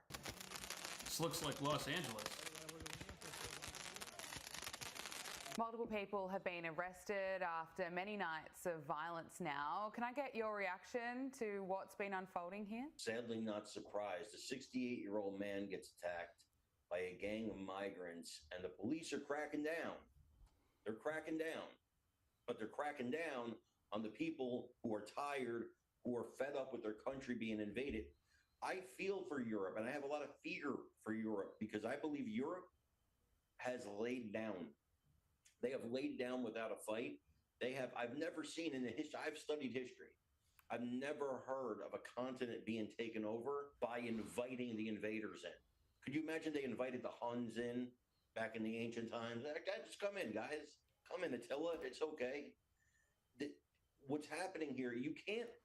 So the fascinating thing about all of this migration-related debate happening in Europe is America is reversing course from very similar policies that took place here over the last 4 years, where our borders were too opened and anyone who wanted to come in, irrespective of their past, was allowed to. Even gang members, criminals, smugglers, you name it, they were allowed to come on in and bring with them their criminal enterprises. Whether it's the reselling of stolen property on the streets, break-ins where millions are stolen from law-abiding businesses, or plain old labor trafficking where those smuggled through cartel-controlled Mexico are placed in jobs just to pay back the crooks who got them here. But there's another reason why Europe's migration crisis could cause the entire continent to collapse, and why it may be too late to do anything about it. Politically correct or not, you cannot take people from the third world, stick them in the first world countries, and say, okay, go ahead. There's no assimilation. There's nothing. And you have these random acts of violence, and then the police crack down on the people who are fed up. Look, I'm pro-immigration. I'm an American. My family are immigrants. I believe in immigration legally and through assimilation. So there's a big difference here. Assimilation versus entitlement. One brings you anarchy, the other brings you a society where everyone's trying to get along and exist on the same playing field. And think about it, if you tell someone they can live in your country, but they've got to learn the language, learn the history, and you also ask that they have the means to provide for themselves without being on government benefits, the result will be very different than if you tell that same person they can just come on in and nothing is expected of them. And as you're about to see, this has a lot to do with why things in Europe are the way that they are. And just before we continue, quick question. How much are you dropping on credit cards each month? If you're like a lot of New Yorkers, it's probably more than whatever your rent is. Which is why I've teamed up with Citizens Debt Relief. They help people get out of debt without filing for bankruptcy. You make one monthly payment and they work with your creditors to reduce what you owe. No upfront fees, no gimmicks, and it doesn't wreck your credit like you might think. Look, debt happens. Credit cards, loans, medical bills, it adds up. Citizens helped thousands of people actually lower their total debt and start over. If you're trying to fix your debt before your landlord raises the rent again, call them today at 888-651-6191 or check out the link right here. It's also going to be in the description of this video. You'll get a free consultation and see what Citizens Debt Relief can do to help. Seriously, there's no downside to checking now. Let's get back to the video. Greek refugee camps are in chaos this summer as the small nation struggles to cope with the influx of asylum seekers arriving on boats from the Middle East, using it as an entry ticket into the EU. The footage shows hordes of Middle Eastern refugee men protesting at gates of their camp, demanding to be released to wealthier parts of Europe like the UK, Sweden and Germany. Greece is a frontline nation for asylum seekers due to its easy accessibility via boat to the Middle East. Thousands of refugees have landed on local beaches this summer alone, with Greek authorities struggling to wrangle them all. And you know something, if an entire continent decides to open its border, you're going to see scenes like this, which look very similar to what we were seeing at the U.S. southern border just a few months ago. And it's almost like the same unmanageable situation taking place in Europe was seen as the goal of whoever was telling America what to do at that point in time. Almost as if it was something to be emulated or copied for reasons that don't make sense to average citizens who have to provide for themselves, find their own jobs, pay their own rent and their own bills. Plus, there's another problem. If people are brought into a society and all they can do is collect benefits and they can't work, they can't meaningfully provide for themselves, well, let's just say that idle hands become the devil's tools. And again in Spain, a man with a baby was callously threatened by a knife-wielding gang for simply walking down the street. That's terrifying, man. Look, you've just got gangs just all over the place, apparently. And they're shoving this guy back. He's trying to walk down the street. The stroller is actually behind him. This is terrifying. Look at him. He doesn't know what to do. This is crazy. And this is exactly what you're starting to see in New York City, in America, where we've got gangs doing a very similar sort of thing, like this Tren de Aragua gang that are responsible for most of the crime taking place in Midtown right now. Look at these guys. And this is the other part of the two-tier system that we're talking about here, because nothing happens to these folks. The people in this video here on the streets in Spain, they got away with assaulting this guy and shoving him around. Same thing's happening in New York. It's like violent felons aren't accountable for their actions anywhere. And what does that do? That just encourages them to double down on these actions. And it creates a criminal empire in places that never had one before for no reason. This is merely the latest horrific symbol of how out of control and horrific London has become. Just look at the stats. Shoplifting is up 54%, theft from the person is up 41%, 70,000 phones were stolen from people in this city last year alone. So look, if you're not going to punish criminal activity, it's just going to go one direction, and that direction is through the roof. We're seeing it here, we're seeing it in New York, it's happening everywhere where they don't punish crime. But here's the real problem. If folks cannot provide for themselves in the economy they were invited into, there will be a temptation for people to engage in criminal behavior. And if that behavior happens with no consequence, it's gonna be a very tempting temptation for the wrong folks. And what's crazy is in many cases, like we're seeing in America, even if people do get work permits, what types of jobs, what types of employment are out there? Well, in New York City, a lot of the jobs people get aren't meaningful. They're DoorDash, they're delivery jobs, and these jobs don't offer people a stepping stone into the society that welcomed them in and promised them a future, which reveals the truth that this mass migration, it's not making people's lives better. If anything, it's making some of them worse. And it's not just the crime that bothers me. London has also become a symbol for liberal progressives of how they'd like to see the rest of the country. But do you really want the rest of the country to look like London? Hundreds of thousands of people who don't speak English, our national language, hundreds of thousands of illegal migrants, hate marches on the streets of our capital city every week, pro-Hamas, Oh, it sounds like America. Hate marches. And all of this stark evidence and footage of countries overrun by violence and division, yet their governments and leadership do absolutely nothing. That makes these places sound like sanctuary cities. I guess we have them in Europe too, not just America. This is the literal definition of sanctuary. Sanctuary from the economy, sanctuary from housing costs, healthcare costs, and consequences for criminal behavior. And what this reveals is a sanctuary city, it can't exist unless it does so to the detriment of its own citizens. They have to put their own citizens last if they want to put the rest of the world first. And if those people came into the country illegally or they weren't vetted, they're not exactly making the country safer by their presence here. Why, Jesse? What is this all about? This is the central struggle in the West.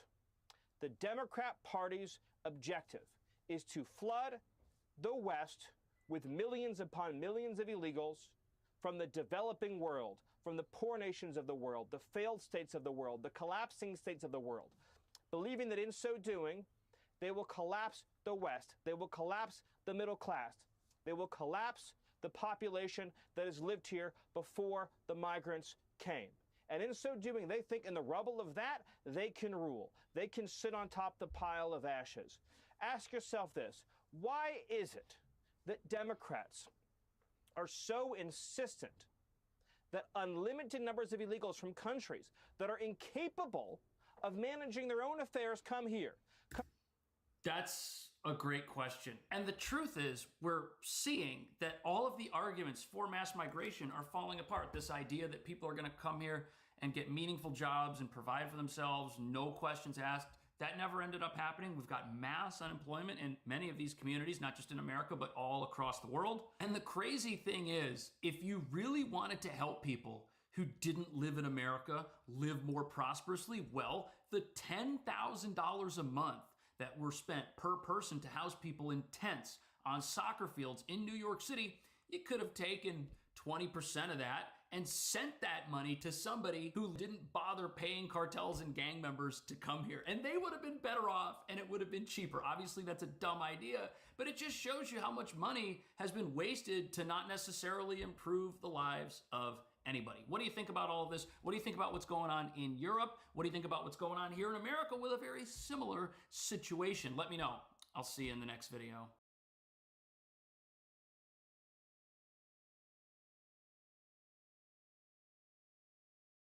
I was listening to the Facebook whistleblower hearings with Senator Josh Hawley a few months back. One of the elements that stuck out to me was when they were talking about how if an underage girl has deleted a selfie, Meta keeps track of this because they know that this person likely has low self-esteem at that moment that they deleted a picture of themselves, which means that they may be more apt to purchase something from an advertiser of a cosmetic product.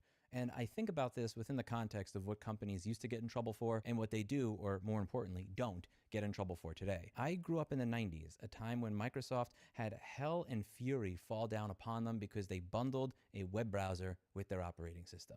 Whether you think this is a good idea or not, I personally think that a web browser being installed in every single person's computer that's standards non-compliant, that is so bad that you can literally get a virus from visiting a website, has its problems. But when you look at what it is that companies got in trouble for in the 90s, it just doesn't hit the same when you look at what companies get away with now. I remember having a Dell Dimension 233 back in the day, and if you wanted to get the one that had slightly better graphics, they would give you a free installation of Microsoft Office. And with Microsoft Office back in the day, it came with Clippy. Whether or not you like Clippy and whether or not you liked Microsoft Office or having an operating system that had the browser built into it that could easily get you a virus when you visited other websites that were trying to invade your privacy, the one thing that you could say, unlike Facebook, who is trying to profit off of young girls that feel suicidal, Clippy simply wanted to help. He might have been annoying, but he just wanted to help. There were no ulterior motives. If you told Clippy that you were having a bad day, he wasn't going to use that information to try and figure out which advertiser to sell you to, nor was he trying to steal your personal data or get you to purchase other Microsoft products. He had no ulterior motives. He was simply there to help. Unlike many modern pieces of software, like what you get from Adobe or Intuit, where you can't buy QuickBooks anymore, you can't buy a video editor anymore, you have to pay a subscription fee for it. If I were to boot up that computer that has not been used for 28 years and I wanted to start up Microsoft Word, I could do so without connecting to the internet. And Clippy would still be there, happy and as enthusiastic as ever, simply wanting to help. Adobe is another example of this. This is a company that tried to twist people's arms into having AI and machine learning stuff go through their personal data.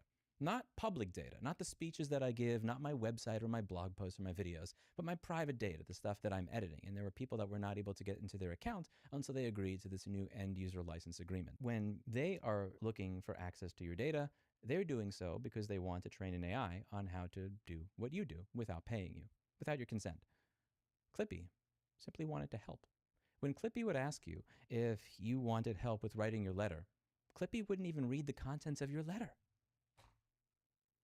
He just wanted to offer suggestions. Game of Thrones had, I'm not going to spoiler alert, there's this Sons of the Harpy in season 5. They were these people that wore masks and they pushed back against the new regime. And the purpose of the mask was to let the leaders know that when you see people with this mask, we are against you and your new regime, and we are going to push back against it as often as we can. And the worry with the Sons of the Harpy mask is that it starts with one person putting the mask on, and then somebody else gains the balls to put the mask on, and then 20 or 40 or 100 of them put the mask on. And once 100 or 1,000 of them put the mask on, there's nothing that the leaders can do at that point. Enough people have put it on, and enough people have come together with solidarity, and they're going to do something about it. Now, granted, this may not be the best analogy, because it was, spoiler alert, they were trying to bring back slavery, and they also were just bad people. Khaleesi kind of became a shitbag at that point, too. But besides, I think that Clippy is like a modern-day Sons of the Harpy mask. If you're tired of companies changing the terms of the sale after the sale and getting away with it, turn your profile photo to a Clippy.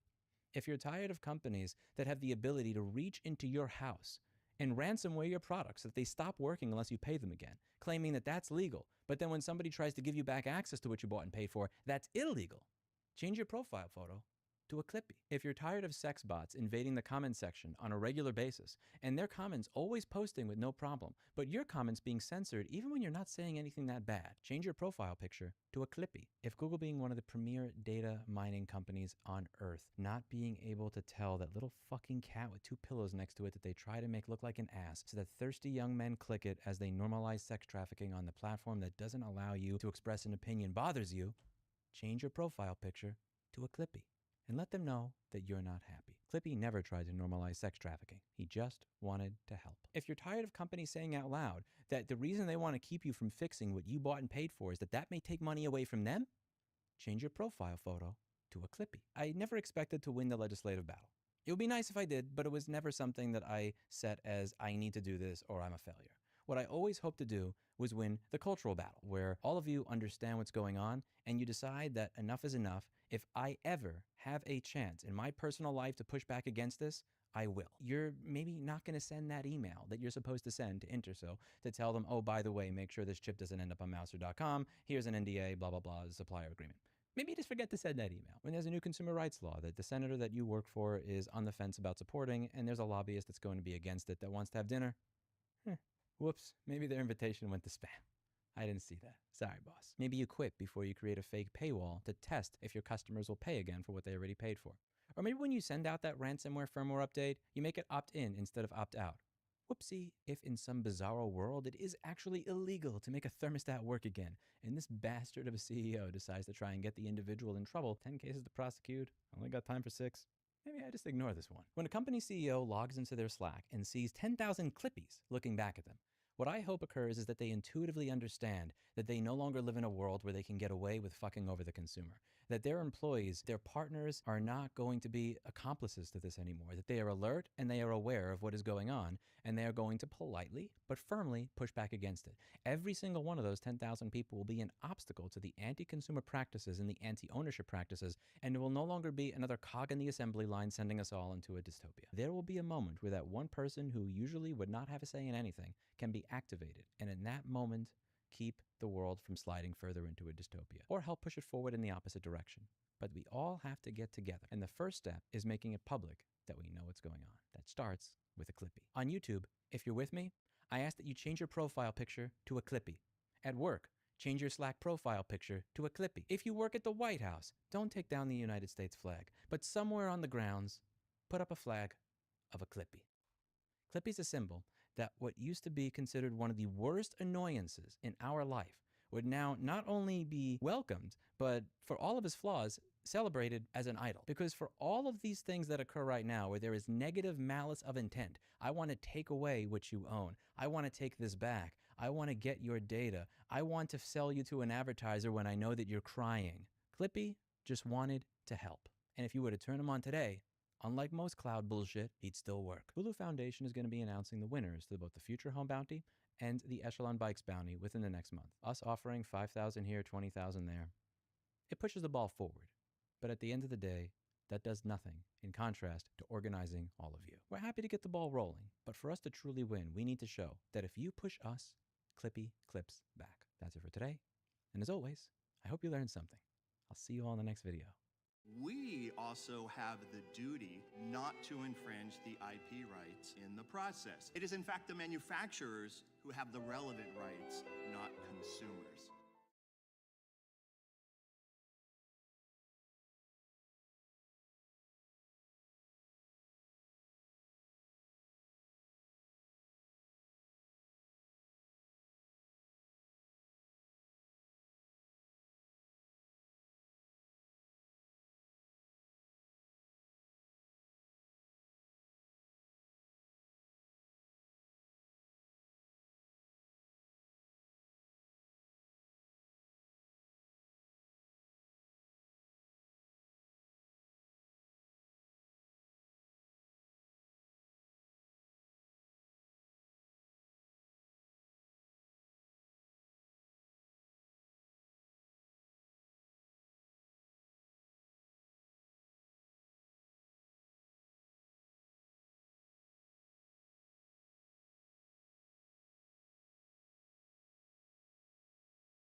Ici en France, évidemment, le djihad n'a pas été lancé, on n'est pas là pour aller tuer les gens.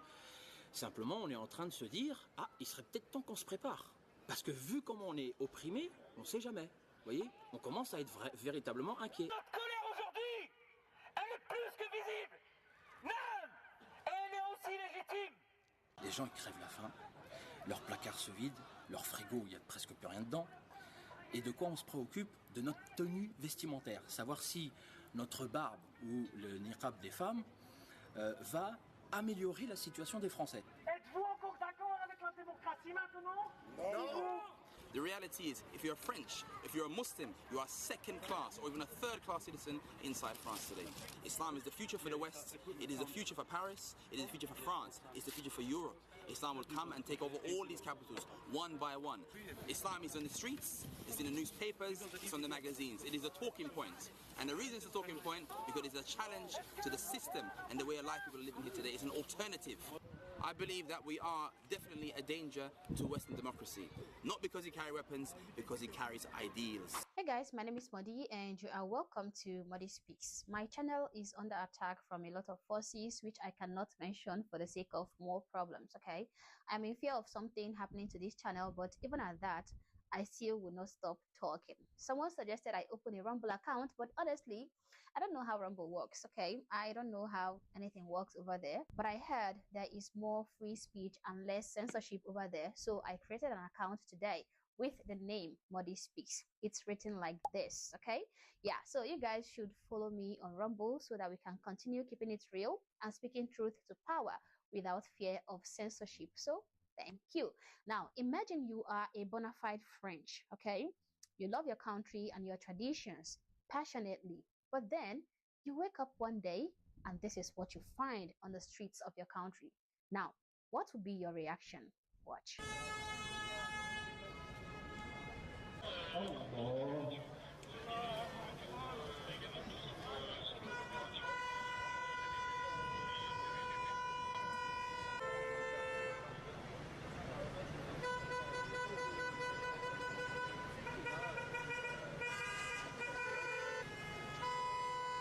الله أكبر.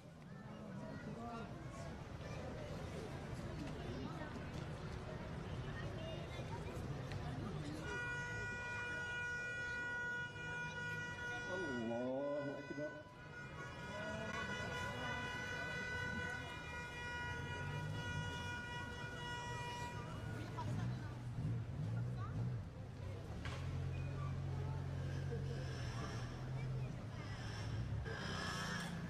Does this even look like France? The country is unrecognizable. Your country is unrecognizable. What would be your reaction as a Frenchman or as a French woman living in France?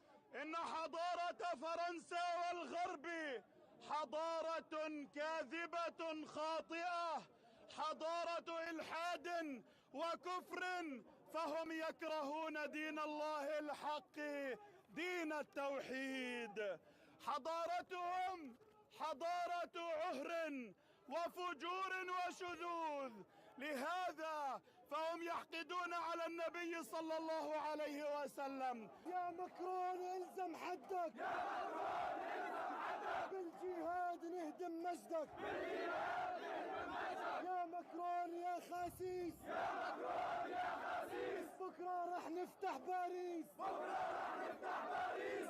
من المسجد الأقصى نقول لمكرون عدو الله ورسوله: أبشر يا عدو الله ورسوله بالذي يسوءك، نحن على موعد مع خلافة راشدة على منهج محمد صلى الله عليه وسلم، تتحرك جحافلها بالتكبير والتهليل لاجتياح فرنسا وفتح روما، لتقيم فيها العدل وتنشر النور في جنباتها. قريبا يا مكرون لنزيلن حضارتكم الفاسدة ولنطهرن الأرض من رجس رأسماليتكم. قريبا بإذن الله نحكمكم بعدل الإسلام وحضارته العظيمة، ليدرك أهل أوروبا كم كانوا مخدوعين بالثورة الفرنسية. إن الرد على فرنسا ورئيسها لا يكون إلا بإعلان الجهاد في سبيل الله. Now, I was supposed to play this clip in the introductory part of this video, but I didn't, because if I had played this clip during the first 20 seconds of this video, then this platform would censor this video. For all I know, this video might still be censored anyway, but playing that clip during the first 20 seconds of this video meant censorship, okay? Definite censorship. Why? I don't know. This is the real situation of things happening in France and other parts of Europe. Why should I be penalized for showing it to people? Now, this is one of the reasons I signed up on Rumble today, okay? Yeah. Now, there is a plan, an agenda in place in the West. A particular religion that I am not allowed to mention has an age-old plan to conquer and take over the West. And this religion is slowly actualizing this dream one step at a time without a single shot fired. So in today's video, we're going to be focusing on this clip where this French couple was approached by a random stranger, a woman of a certain religion, who then asked them if they want to convert to Islam. That's right. A complete stranger who fled her country and her religion because of how oppressive and how unfavorable it was, came to France and then is trying to convert French natives to adopt the culture and religion she ran away from. Now, the response of this French couple: brutal, honest, and absolutely right. But of course, social media is melting down because they dared to defend their own culture. Take a look. Pourquoi vous habitez ici? Vous êtes bien dans l'islam? Ah oui, allez par derrière. Moi, quand c'est dans un pays étranger, je respecte les mœurs de là-bas. Je suis né ici, monsieur. Ouais, la justement, religion, c'est ça n'a encore rien à plus voir lent. avec les origines. C'est encore Mais plus gardez lent. ça pour vous, ça va pas. Aller en Iran et non, je veux je rester sais pas où. ici. Non, je paye mes vous impôts comportez comme tout le monde. comme des envahisseurs. D'accord. Même si vous êtes né ici, j'en ai rien à foutre. Mais moi j'en ai rien à foutre de votre avis, monsieur. Du pays d'étranger. Ouais, monsieur, je suis né ici, je suis plus française que vous d'origine, monsieur. Mais ça va pas. Chez vous, là, il y a 49 pays comme ça, comme chez vous. pourquoi vous habitez ici? C'est-à-dire comme chez moi. Dans l'islam. Elle est née en France, elle est française. C'est-à-dire comme chez moi. Si elle est pas Elle ne bien peut pas se en tant que barrer. française, Elle est jamais dit que j'étais pas elle bien. renie ses ancêtres, elle retourne vos ancêtres, l'héritage de vos ancêtres, vous barrez. Oui, mais on ne s'habille pas comme ça, comme un fantôme. Ici, on est en France. On est en France. Et on voit, là, vous jouez les tolérants. Vous jouez les tolérants. Vous jouez les tolérants. Mais on voit comment vous comportez dès que vous êtes majoritaire. Vous allez bien? On voit en Angleterre, on a vu en Angleterre. C'est la chasse aux Français. C'est la chasse aux Anglais. C'est la chasse aux Anglais. Dès que vous êtes majoritaire, vous voulez faire votre loi. Mais on ne se laissera pas faire. On ne se laissera pas Allez faire. voir les hommes quand vous parlez à une femme qui vous a rien demandé, qui fait ses courses. Complètement carré, moi je suis 1m90. C'est dimanche, on fait nos courses, monsieur, on vous a rien demandé, nous. On vient se faire agresser dans des magasins, ça va pas, non? Complètement carré. Mais c'est plus qu'être raciste. Ben oui. Il m'a dit d'aller en Iran. Oui. Now, this is not an attack on any religion. This is just my opinion, guys. And my opinion says that if you are sitting in your home country or on your street and someone who just moved there, who doesn't speak your language, doesn't share your culture or customs, and doesn't dress like anyone around you, walks up and tries to convert you to their religion, then that is not cultural integration or enrichment. That is cultural colonization or cultural replacement, okay? And you would be a fool to allow that in your own country. Now, imagine a white Christian woman wearing shorts and walking through Riyadh, Saudi Arabia, or Kabul, Afghanistan, and asking people to convert to Christianity. What do you think would happen to her? If she isn't stoned to death on the spot or hung for blasphemy, she would be arrested. Now, that is not speculation. That is the Islamic law. But when the same thing happens in France or Germany or Sweden or the UK, these Westerners are expected to smile and clap and say thank you for enriching our culture and saying kumbaya or whatever, okay? That shouldn't be allowed to happen. I believe that respect goes both ways, okay? Western cultures or Western values like Christianity, freedom of speech, women's rights are not universally shared, okay? So when people immigrate to the West and reject those values, Westerners are told to accommodate them. But when Westerners visit other countries, total obedience is expected. How is that fair? We know why people emigrate or immigrate to the West. They are usually escaping something, okay? They are either escaping a suffocating government or insecurity or poor quality of life. They want better jobs, okay? They want better freedoms, better quality of life. But the question is, why do they bring the exact same things they fled from with them? You left your country for a reason. If you believe Sharia law is the best system, why escape to a liberal democracy? If you think Western women are immoral, why live amongst them? If you think the stores don't sell halal food, why come to the country at all? Okay? If you don't like dogs as pets, if you don't eat pork, if you prefer burqa and hijab and women who are dressed like masquerades, why live in the West at all? You cannot have it both ways, my guys. You cannot flee a failed state and then recreate the same failed state in London or Paris or Stockholm. The Western citizens are tired. They are tired of the cultural colonization and replacement going on in their fatherland. But the real problem is, who is doing this? Who is causing all of this? Which is the leaders. The leaders who enable it and encourage it. They are so obsessed with not offending anyone that they throw their own citizens under the bus. Now, one comment said, if Islam is so great, why do Muslims flee to Western countries? And yes, this comment cuts to the heart of it. If your system, your laws, your religion, your culture are all superior, then why do millions risk their lives to escape them? Now, asking this question is not racism. It is logic. It is not about hating Muslims, okay? I would never do that. But it is about recognizing patterns and asking the hard questions. Why do countries with the most rigid Islamic governance have the highest immigration rates? It is not a coincidence, but this is what I think. I think the West needs boundaries, cultural boundaries. Every healthy culture has boundaries. Try walking into someone's house and redecorating their living room. You will be kicked out immediately. But somehow, entire nations are expected to welcome people who won't even remove their shoes at the door. France has its own identity. So does Britain, and so does America. And it is okay. It is necessary to protect that identity. Multiculturalism has gone from celebration to surrender, okay? It has gone from let's live together to don't offend them. Enough. Look, legal immigration can work, but it can only work when people assimilate, when people are willing to assimilate. That means learning the languages, understanding the laws, and respecting the cultural foundations of your new home. Western countries are not perfect, but they are freer, they are richer, and they are more stable than most of the world. That is why all these people rush to the West. So let's stop pretending that these Westerners need to change for foreigners or even discard their culture and adopt foreign cultures. Respect is a two-way street.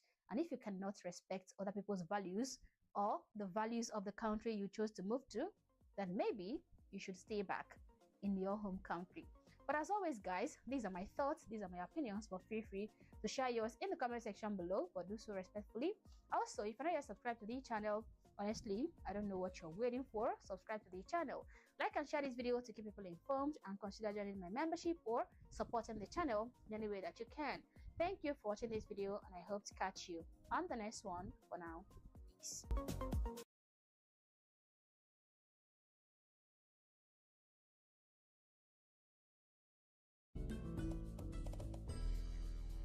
I got this shit. Or maybe music quiz. Music quiz is fun too. I recognize this. I really do.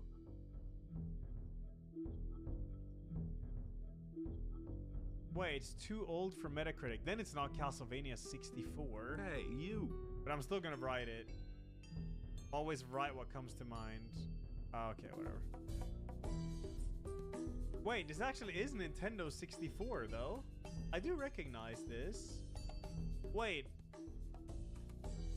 What is what?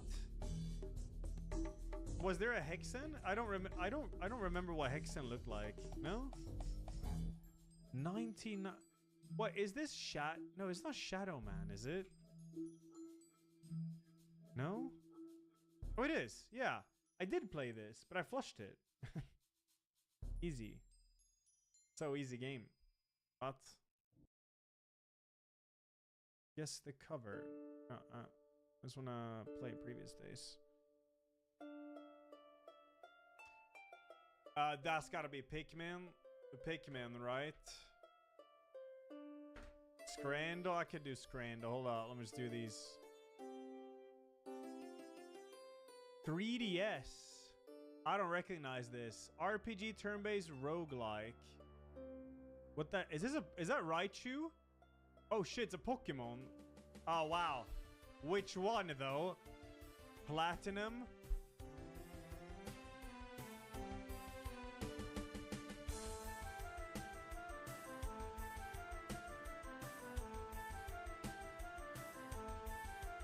Scarlet. Ah, okay. My bad.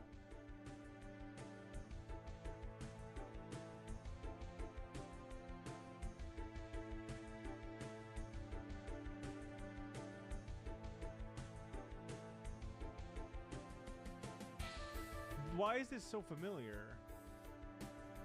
Is this that game? The when you're playing Army of Two? Hell yeah, dude. Let's go. Think it takes 51. V takes the 111. Thank you, guys. Frog. Wait, this is insane. Is this? I'm gonna say Guild Wars. Guild Wars 2, dude. No? Okay. Wait. Isn't this the... Wait. Really? No way. Is it? Wait, it is? No way. Is it? Oh my god. I don't remember what it's called now. That's embarrassing. Chat, I know what game this is. Oh my god. Zoe Forest. I literally did the whole playthrough of this. Chat, why can't I? Split Fiction. There we go. I thought the textures here looked a bit low for Split Fiction. But then when I saw this, it was all about split fiction. What do you mean, forced? Everyone knew that was split fiction. Morrowind?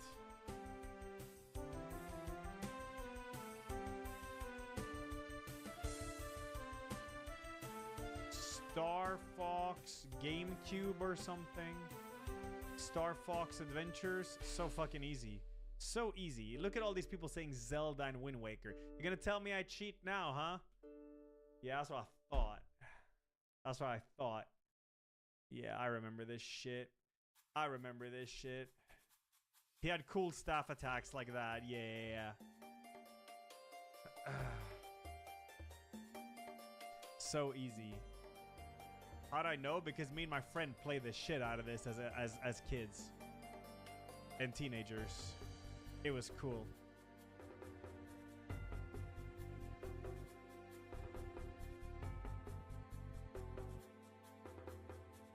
Is this like Enter the Gungeon? It's gotta be. These are bullets. So easy game. This game's so easy. Easy game. Easy game.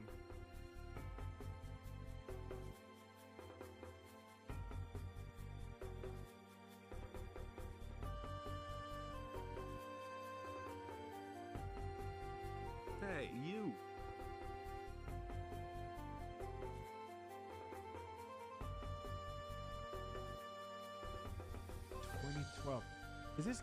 Is this Kingdoms of Amalur? I've actually played that a little bit. Amalur? Yeah. Very pog. Is that game good? When's Mafia? In 4 minutes, actually. Wow, what happened with the time? Holy shit, I just started. Okay, give me Scrandal then. Scrandal.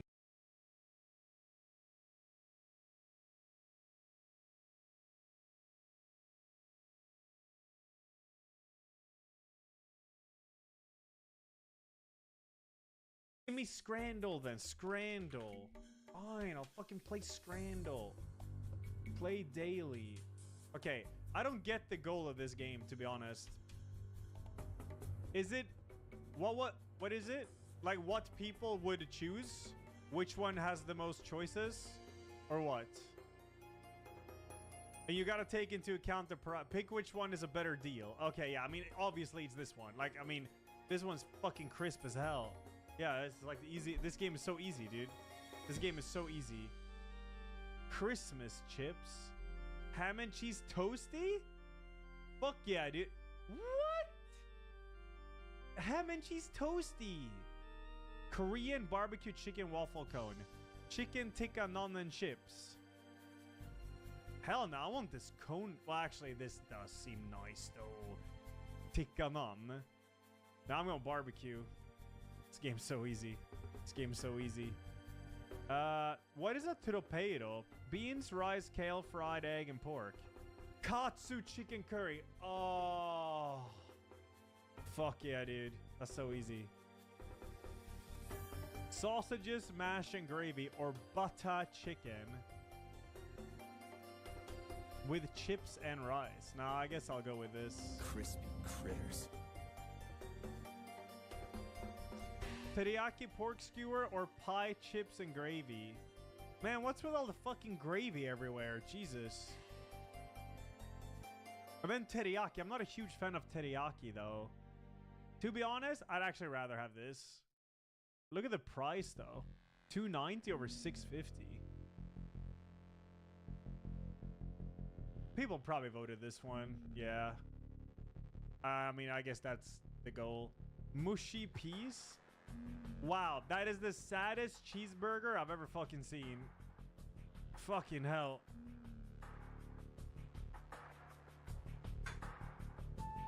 Shipa. Cheesy bread, 0.25. Or double bacon cheeseburger, baby. Let's go. Oh, pulled pork chips, gravy, apple sauce. Apple sauce. Apple sauce. Is this a UK thing? Salad, you tell me right now. Is this a UK thing? It is?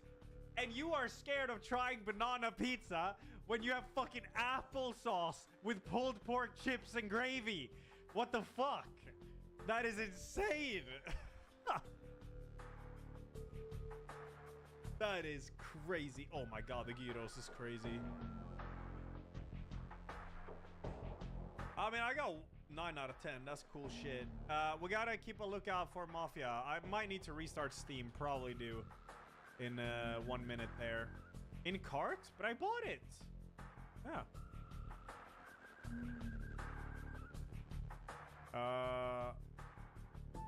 Old dailies. I don't know. Fucking July.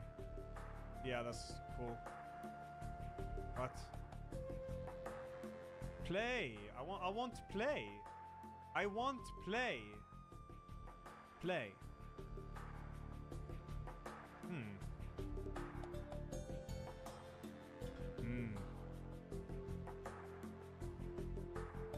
Is the bet on the amount of bugs? Oh shit, we'll see.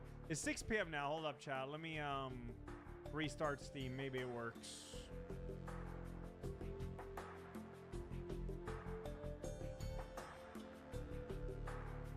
Wow, this next one is super fucking easy. Jesus Christ. I'll show you. Hold up. I'm restarting Steam. Friday Scrandies. I can install it. Woo! Look at this. Fucking Zeros Kenya with a pint. Whatever that is. Or a hangover burger, dude. That is crazy. Full hog burger or potato tornado? What? Apple and pork is alien, but banana with curry and jam with literally everything is cultured kiki. What is a hamiyaki? A ham steak? Why is this hot dog green? What the fuck? Rotisserie chicken. Man, that is just so much to eat there. Or fried banana. Damn, go with my boy Fry. Okay. What the fuck? Fried banana, dude. 1 pound? What the hell? Macaroni cheese pie or cevapi with it chips, cabbage, and bread roll. Hey, this actually looks nice. I like it, yeah. Buffalo wings and fries or... Oh my god, what the fuck?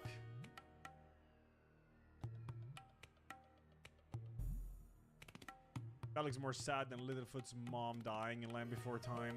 Holy shit. This is depressing. That is depressing right there. Buffalo wings look nice. Sausage or... Oh! Oh, chocolate cake, yes. Yes. Gimme, gimme, gimme. Oh, chicken and bacon pizza or breakfast wrap? 2 sausages, 2 bacon, egg, hash brown, and cheese.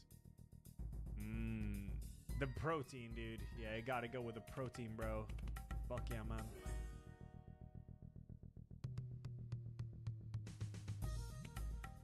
Double cheeseburger and chips or bacon and cheese fries?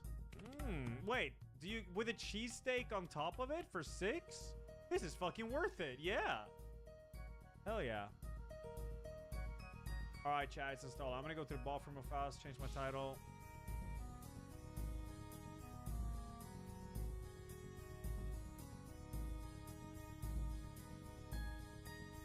Then instead, why can't I? Okay.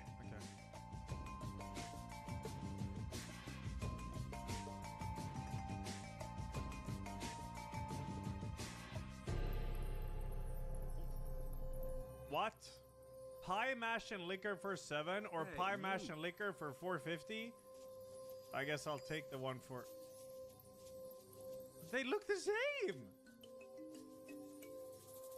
Bread with lard and onions or Zeros Kenya.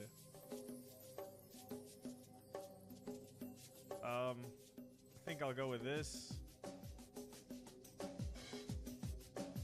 Sausage water? What? And this is free. Fucking sausage water? Yeah, I think I'll go with a fucking ice cream. Prime and a hot dog. Hot dog and prime. I do think this hot dog looks better. Okay. Oh, that's just... Meatball sandwich? I like the right one more. Yeah. Philly cheesesteak or Philly cheesesteak. Oh my god, what? Oh. I guess this one has some other shit with it. I guess. Or man, this is all fucking sad. Like I'm gonna go with left. Yeah. I figured this looked more appetizing, to be honest. Cup of mushy peas. I think the this popsicle one. was frozen What? beef stock and What Duncan do you mean? didn't even notice. How can you choose the right one over the left? The left one looked way better. Alrighty then. Is the UK alright? Why is everything a shade of brown? Meat unknown sandwich or mystery scran. I'll take a mystery scran. Okay, fuck off.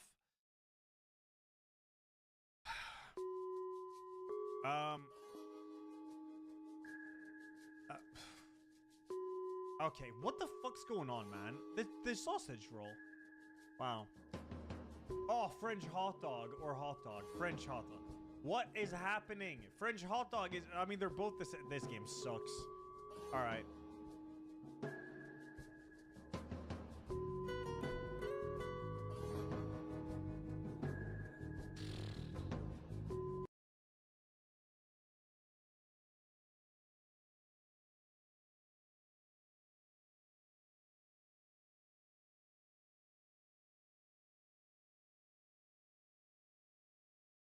Had this conversation with my chat. I've had many clips of this go viral where I talk about how money doesn't hit the same as it used to.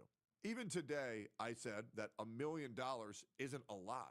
And what's crazy is people don't understand why I'm saying that. And the reason why I'm saying that is $1 million today, comparatively to what it was in the 1990s, $1 million today, or sorry, $1 million in 1990s was the same as around $2.6 million of today. $1 million was enough where you could quit your job and live off it and live lavishly your entire life in the 1990s. Today, the average human life costs $3.3 million living modestly. $1 million doesn't even take care of a third of your life.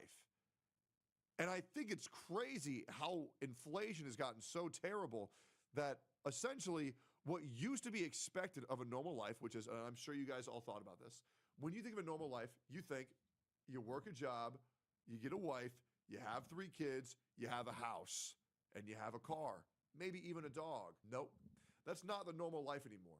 The new life is you work until you're 70, you stay single, you live in a bachelor apartment, and then you die. There's a phrase that I often like saying, which is, life sucks and then you die. And with the current economy, it's exactly that. I think it's horrifying, and I hate to be doomer-pilled about this, but $1 million really doesn't hit like it used to. And I want to remind you guys, in the 1990s, a double cheeseburger at McDonald's was 75 cents. In 2025, it's $4.18. It is getting harder and harder for the everyday average Joe to live, and I think that's fucking terrible. Not to mention the government is taking 12% of the money that people earning below $35,000 a year make, and I think that's fucking ridiculous. So let's watch a video. 1955 versus 2025. Who actually had it better? Let's see how it was, and let's see how it is. I lived in 1955. Here I am in 1975 and 1995. 2015, yep, and then today. I'm gonna put myself in the shoes of a middle income earner in all of these decades. Hell yeah. To answer a very important question about the United States. Is the average American better off today than they were all these decades ago? Prediction? I think we're fucked. I think the average quality of life on the normal human being is the lowest it's ever been. That's my opinion. So thank God we have this phone rotting away our brain to distract us from how depressing and miserable the actuality of today's world is. Does the typical American make more money, have a better chance of owning a home? It's an important question because this graph shows... Yeah, imagine owning a home in 2025 while not being a millionaire. Yeah, fucking right. even I, to be fair, my net worth is probably 2, maybe 3 mil. Even me, I'm considering renting. There is no way the normal American is buying a house in 2025. Yeah, fucking right. Not to mention loans being 7% interest right now is insane. That our economy has grown immensely since the 50s. I mean, we've got the largest economic pie on Earth. And even when you account for inflation and the fact that our population has grown, you still see immense growth. I mean, look at this. We've added tons of prosperity in this country that theoretically every person is entitled to some part of. Or, as some economists put it, has our country produced shared prosperity? When I think about how well the economy delivers, I think about how well it delivers for the people, Of course. for the workers and their families. How well are they receiving that prosperity? I'm going to show you how all of this economic prosperity hope we've I'm wrong. created has been shared or not shared. Maybe I'm just doomer pilled. I really feel like we're fucked. I really do think we're fucked. And yo, Chad, I want you to be honest. Type 1 if you have under $1,000 in your bank account. Type 2 if you have more than $1,000 in your bank account. I really feel like the majority of people are living paycheck to paycheck. In all of this, I want to get to the bottom of perhaps one of the most important questions in our country, which Everybody who typed 2, I want you to gift me 10 subs right now. is everyone able to move up? If they work hard enough, or if they get educated, can you climb the economic ladder here? Are you going to do better than your parents? Can you reach higher levels of income? Can you change your relative position? The American dream, we sometimes call it. A, quote, dream of a better, richer, happier life for all citizens of every rank. Is that still alive? And Hell if not, no. why? I believe that answering these key questions is incredibly important Hell for the no. future of this country, which is why we... It's fucking so much worse than that, because now women don't want to be trad wives. No woman wants to have kids, and men can't make enough money to support a wife and kids. So everybody's fucked. We've been deep in all of the data, and I'm going to try to lay it out as clearly as possible by traveling through time. As always, all of the assertions in this video are... I think the normal American life is work a 9 to 5 that you don't like in an apartment. Through time, I'm going to be keeping an eye on this main graph.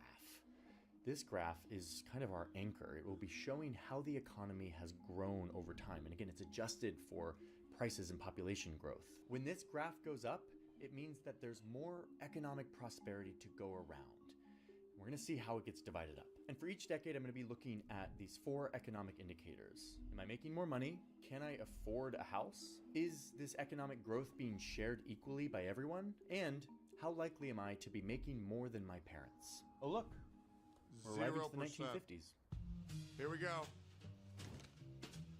So it's the 1950s here in America, and I, the middle income earner, have just returned from fighting in the most devastating war of human history. But we Americans came out on top, and our economy... I can't believe that there are soldiers who go and put their life on the line for 4 to 8 years who have to come back and work a real fucking job.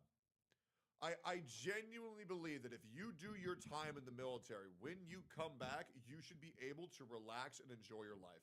Because having to detransition from being in an active military zone to a normal human being is fucking insane. And so expecting our soldiers to be able to re-immerse themselves into society while being treated like cannon fodder is insane. Is booming. I work in this car factory. It's one of the many factories that was converted from making weapons to now making valuable stuff that we're shipping around the world. Our country is getting rich. I am making an average income. So my income right now is $4,400. In today's money, that's more like $41,000. We're going to adjust everything for modern dollars, in this case, $20. Thank you, man. I appreciate that. Prices are higher these days, so our money's more valuable to make it all make sense. Okay, wait, pause. I'm not going to do that every single time, like, talk about the inflation. I'm just going to say everything from now on in modern dollars. It'll allow us to compare a lot easier between the decades. Thank you, okay, sir. With that, let's get all the magic going again. Pretty cool, right? Let's meet my family. So my wife doesn't work. Only a third of women did back then. And really, she doesn't need to. My factory job supports the whole family. $41,000 a year. Support your wife and 3 kids, guys. Guys, $41,000 in today's society isn't even enough to eat at McDonald's every day. That's insane. And look, I own that home. I paid $84,000 for this thing, again in modern dollars. That's actually not that much more than my yearly salary. Jesus. This is considered very affordable. And a Holy major reason fuck. why is because the government is helping me pay for a lot of this. Guys, I guarantee you there's less than 1% of chat here who owns a house and it's not